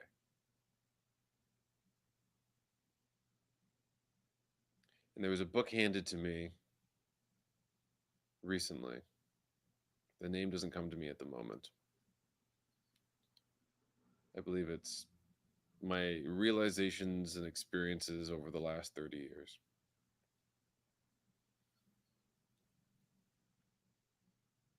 And it said a couple things. Well, it said a lot of things.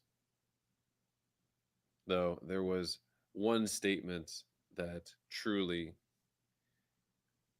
hit me directly, which was the word and the meaning of atonement.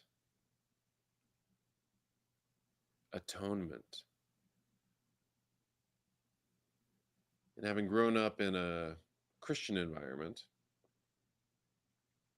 going to church on Christmas and Easter, you hear of this term, this word, atonement. But the pronunciation of it can be emphasized differently in order to arrive at a different realization. And in this case, it was at one-ment. Same spelling, Atonement. But But instead of atonement, to atone, at one. That's a different emphasis that leads to a different connotation.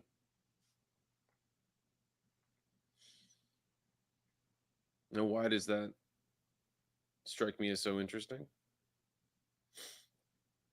So I was looking up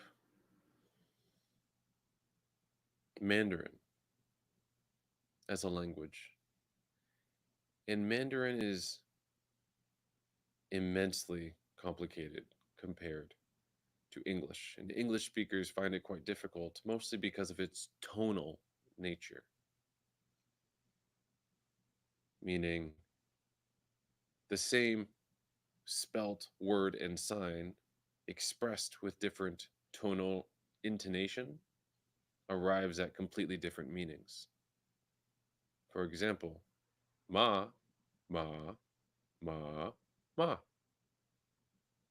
all have different meanings. I think one means money, one means mother, one means horse. I don't speak Mandarin. But the interesting analysis there is that English is an atonal language. It's not so much about how you say it, it's more about what you say. Dog is dog is dog is dog is dog. Hate is hate is hate is hate, hate, hate. Love, love, love, love, love. So for this reason, it matters greatly the words that you choose. Beyond the feeling and thought of what your intention is, the words that you choose.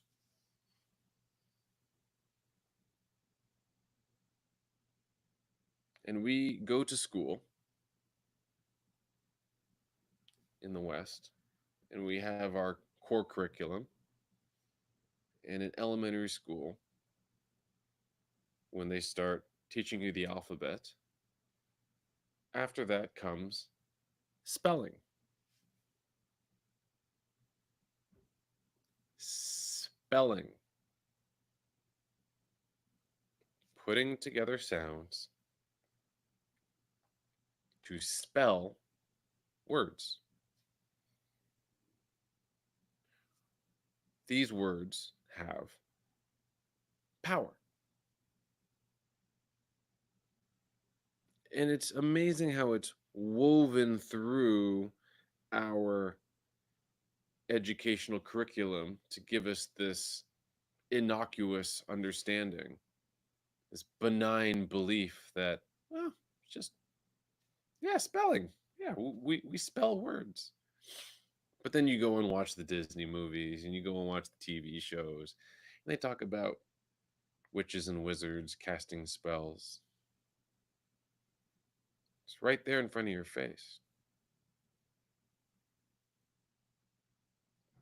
It's been right under your nose the entire time. It's just you've been seeing this word in this context. And yeah, this word also applies in that context, but we don't draw those connections. We see them as completely unique, separate, different.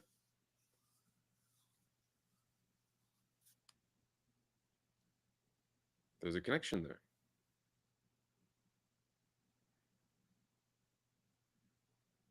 And I bring it back to the subconscious mind with English in particular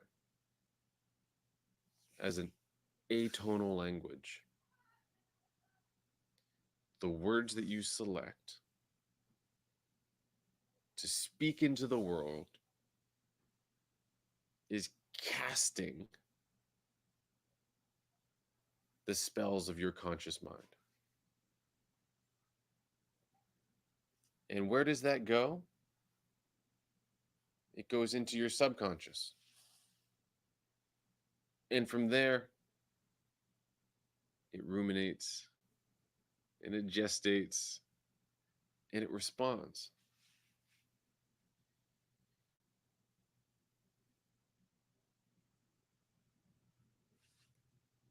We have very little relationship with this.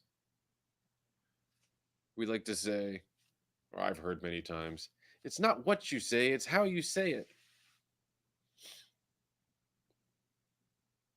Well, it's both. It's both. The importance of what you say and allow to come out of your system, the thoughts that you think, the words that you project, the emotions that you tie to them.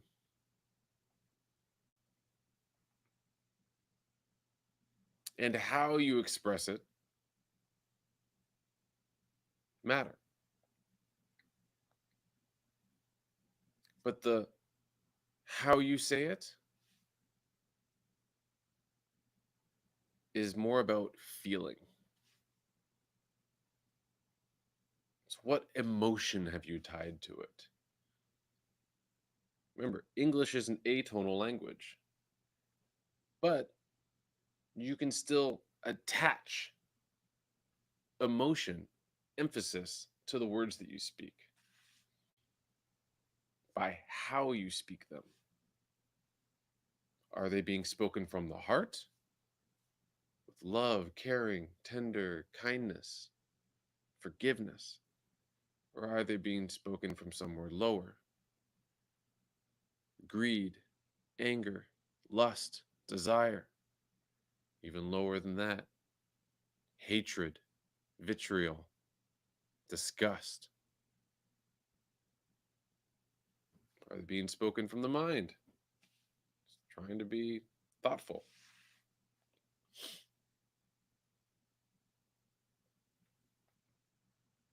These are important variations to consider that they weren't taught to me. They weren't shared with me. I was doing all of these things and getting responses from the world around me and from within me. But no one ever sat me down to explain how the magic works. Who are you talking to when you pray? Why you should speak nicely to yourself? Why you should practice loving yourself? Why you should learn to forgive yourself? Who is listening when you speak to yourself under your breath?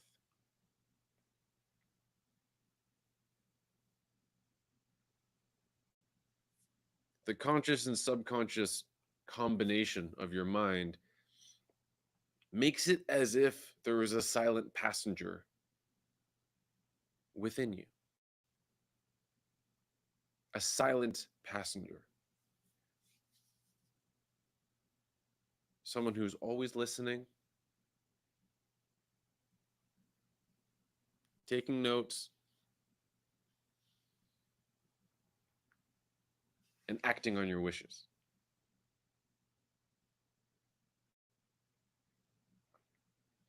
And that silent passenger, your subconscious inner child, your higher self, if you will, is communicating with you. It's trying to get something through to you. But at the same time, it's listening for the feedback loop of the information that you are projecting into the world. The thoughts and the vibrations that you are creating.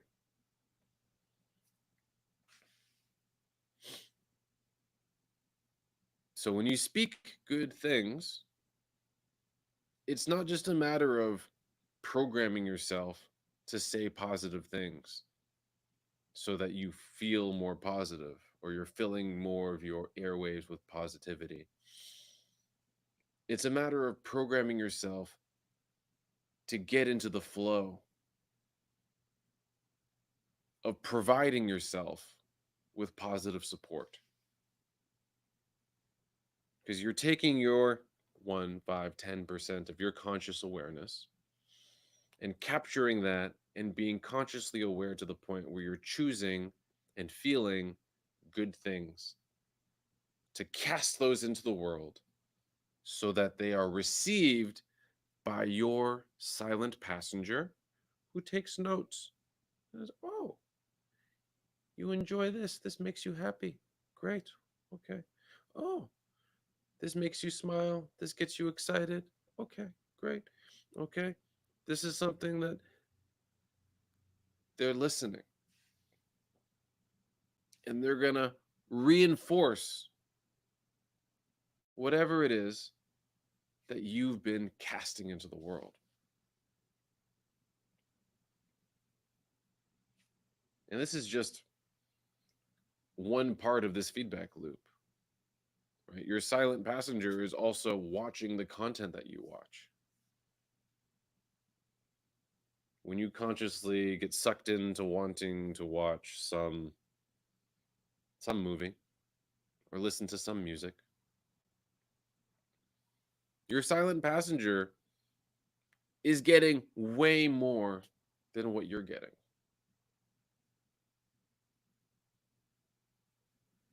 They're hearing the aggressive, negative, over and undertones of that song that you like, that just bumps. When you really stop and think about the lyrics, it's all negativity. It's all low vibrational, negative, destructive, separation noise. But you like the song.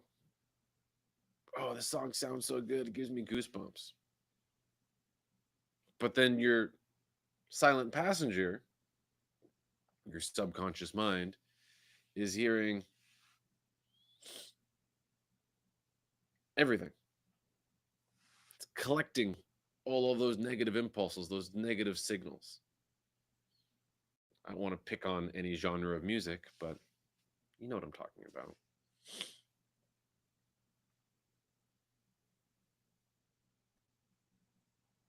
It's going in there and being received, and it's going into the overall conscious soup, subconscious soup,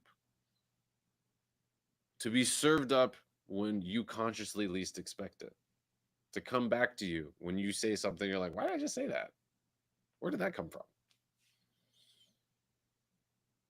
Well, it came from something you heard or something you watched or something you consumed, something you connected with that was picked up along the way. You weren't consciously aware of.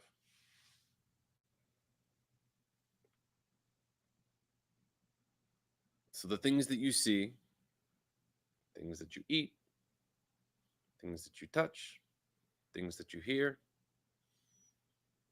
all lead to this amalgamated subset of information that has an impact on what you think and what you feel.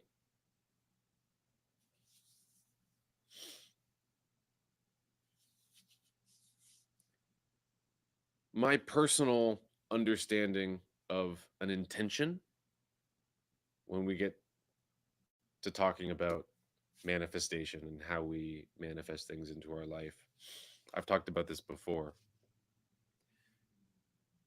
But in my research, the power of manifestation is by mixing a thought and a feeling. By synchronizing your heart, your emotion, with your head, your idea. And this is why people end up in scenarios where they bring into their life things that they don't actually want,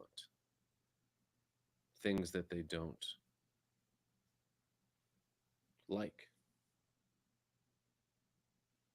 It's a mechanism of an emotion, fear, mixed with a an idea I don't want. And as I mentioned earlier, the mind is a imagery machine. It uses archetypes and patterns and physical constructs in order to sort of develop its thought process. Even blind people see things in their head to construct the world around them.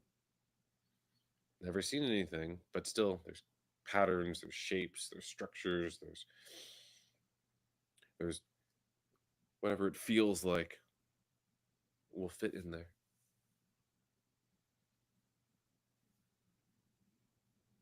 So when you're talking about subconsciously bringing things into your life that you do want, it's important to focus on the positive, the affirmative. Be direct.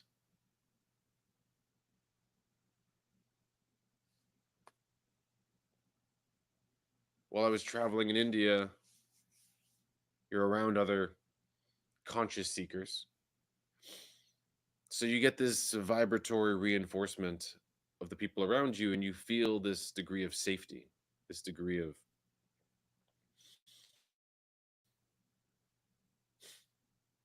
kinship. And I remember sitting down with one of my friends and listening to what she was saying. And it resonated with me. And she said something that, well, I think many people were saying at the same time, which is, I'm afraid to go home, or I don't want to go home because I'm afraid that I'll revert back to my baser patterns.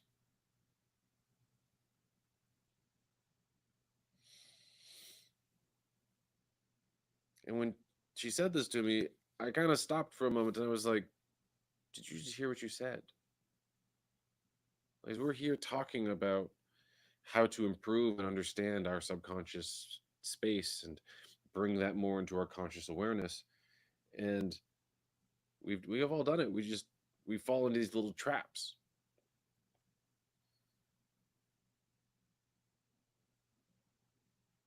And in that moment, it clicked for her. She was like, wait a second, you're right. I'm saying I don't want to go home. So that means the imagery is only home. And then fear, lower vibrational energy, of going back to a pre-established previous pattern. That's all the imagery your subconscious receives. Home, previous pattern, fear. That's emotion, location, and thought. It's everything you need to go straight back there. As a visual instrument, negation is very difficult.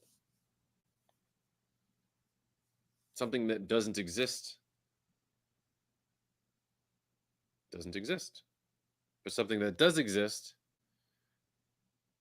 and saying not this doesn't give the mind something else to latch onto. So all it sees is this. Not snakes. We've talked about this before. You say floor. Okay. Not snakes. You still get snakes. So when we start to understand more of how our mind works, we can start taking back control over the little piece of conscious awareness that we do have on a daily basis. And that means setting up our day for success. When we have a plan for the day, focusing on the positives. If we have a goal that we want to set, focusing on how it will come to be, what it will be like when it's done, where you're going to go, and what it will feel like when you get there. And this goes into your silent passenger. Okay. We're going here, and it's going to feel great. And with that, you don't need to worry about the actual details of the individual steps to get there. Those will begin to unfold, and you will start taking them. But the words that we choose, are important. Looking into where some of them are coming from.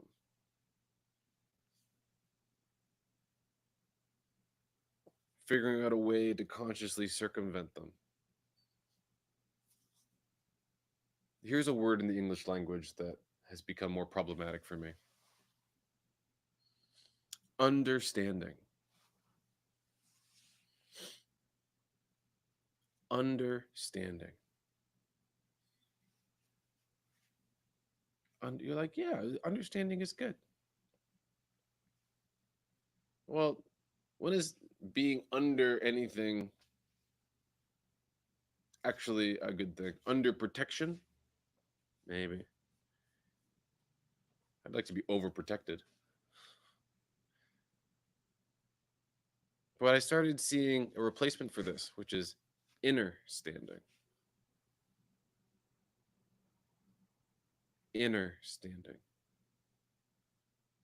And you see how that little shift of conscious decision making of the words that you choose in your day to day has an impact. It has a shift in your conscious perception. And what does that relate to? To your silent passenger. He goes, oh. There's an internal sense of knowing rather than a over the top, something standing over me. Now, thinking about the language that we choose is the first step to taking more control consciously of our mind.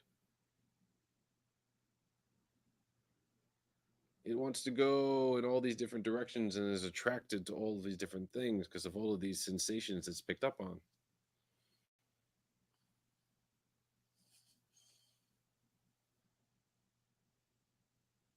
But the mind just has to be constrained. It has to be given proper patterns, proper routines that we consciously establish that work for no one but you.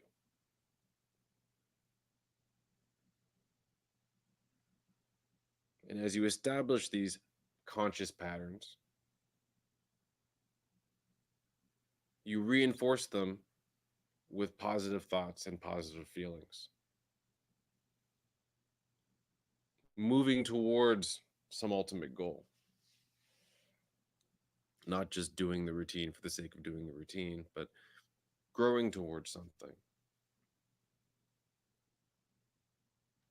Having some distant objective that we're excited about. Could be a trip, could be a state of being, could be seeing someone.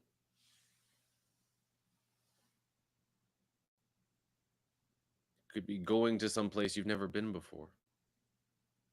Making something you've never made before. And the more that that objective is outside of your past experience, the better. It has to be a reach. And if it's not a reach, it's because you're playing within your comfort zone. And this is once again your mind's constraints setting up the boundaries of your reality. Say, oh, I've done this before. This works. This is safe. This is who I am. And there's your silent observer. Okay. We're staying right here. We're doing this. And you end up maintaining this little space. But your mind is truly limitless. unbound. And as you begin to start to believe that and work that into your conscious awareness, your silent passenger goes, okay, yeah, I hear you. I got you. Starts to reinforce that. Practice, practice, practice, practice, practice, practice, practice, practice, practice.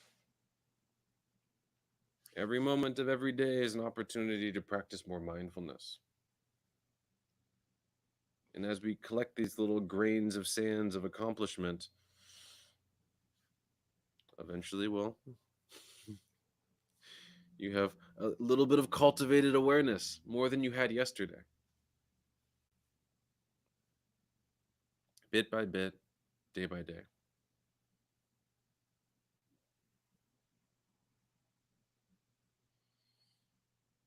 There's so much more.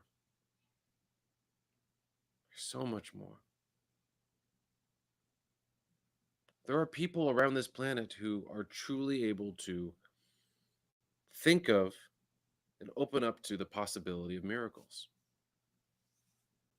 Miracles that are only miracles in the sense of our limited beliefs and limited understanding of how the world operates. When we see them do things, they're miracles to us. But to them, it's Tuesday.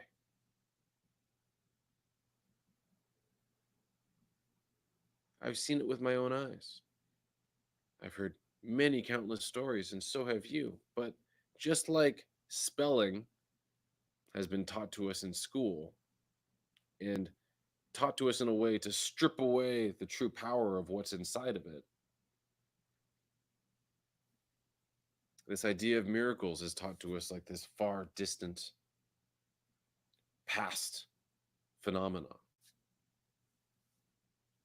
We're like, oh, those people were able to do it back then. You know who they are. But that's once again the boundaries of your mind that have been established. That only you can take the time to acknowledge are just set up there for you to either acknowledge them and get rid of them, or move past them, blow them away. They're there for you, that you've established for some reason to keep you safe, contained, protected in your comfort zone. One more sort of mind expansion experience I had recently was a friend of mine. We were chatting, and he goes to me, he goes, Alex, do you think angels actually have wings like a bird?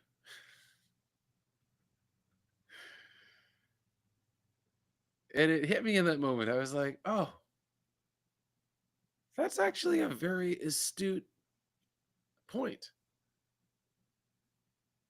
We're so used to seeing these patterns. Oh, angels and this and that. And they look like this, look like that, that we forget that those are constrained, limited views that if we get too attached to them or too enamored by them, they end up constraining us, getting us to think a certain way, that this isn't possible unless these attributes are present. And it becomes quite dangerous, because then you've lost a lot of your autonomy. You've lost your ability to see beyond.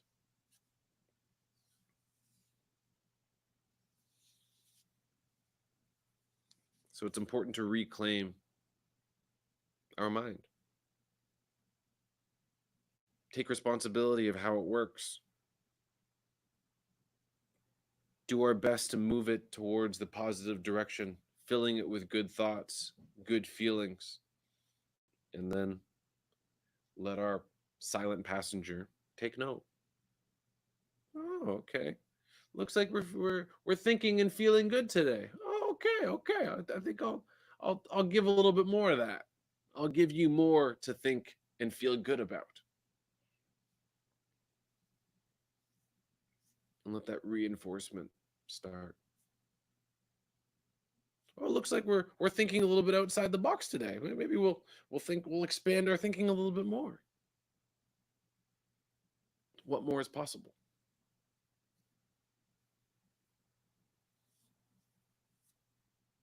Only you can find out. So that's it for today. Have a great week. We'll see you soon.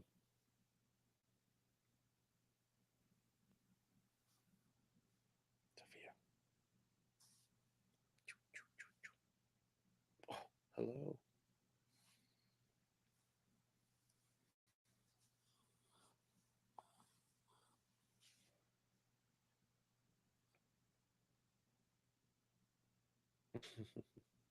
We're done. Oh, big stretch. Yeah, I know how you feel.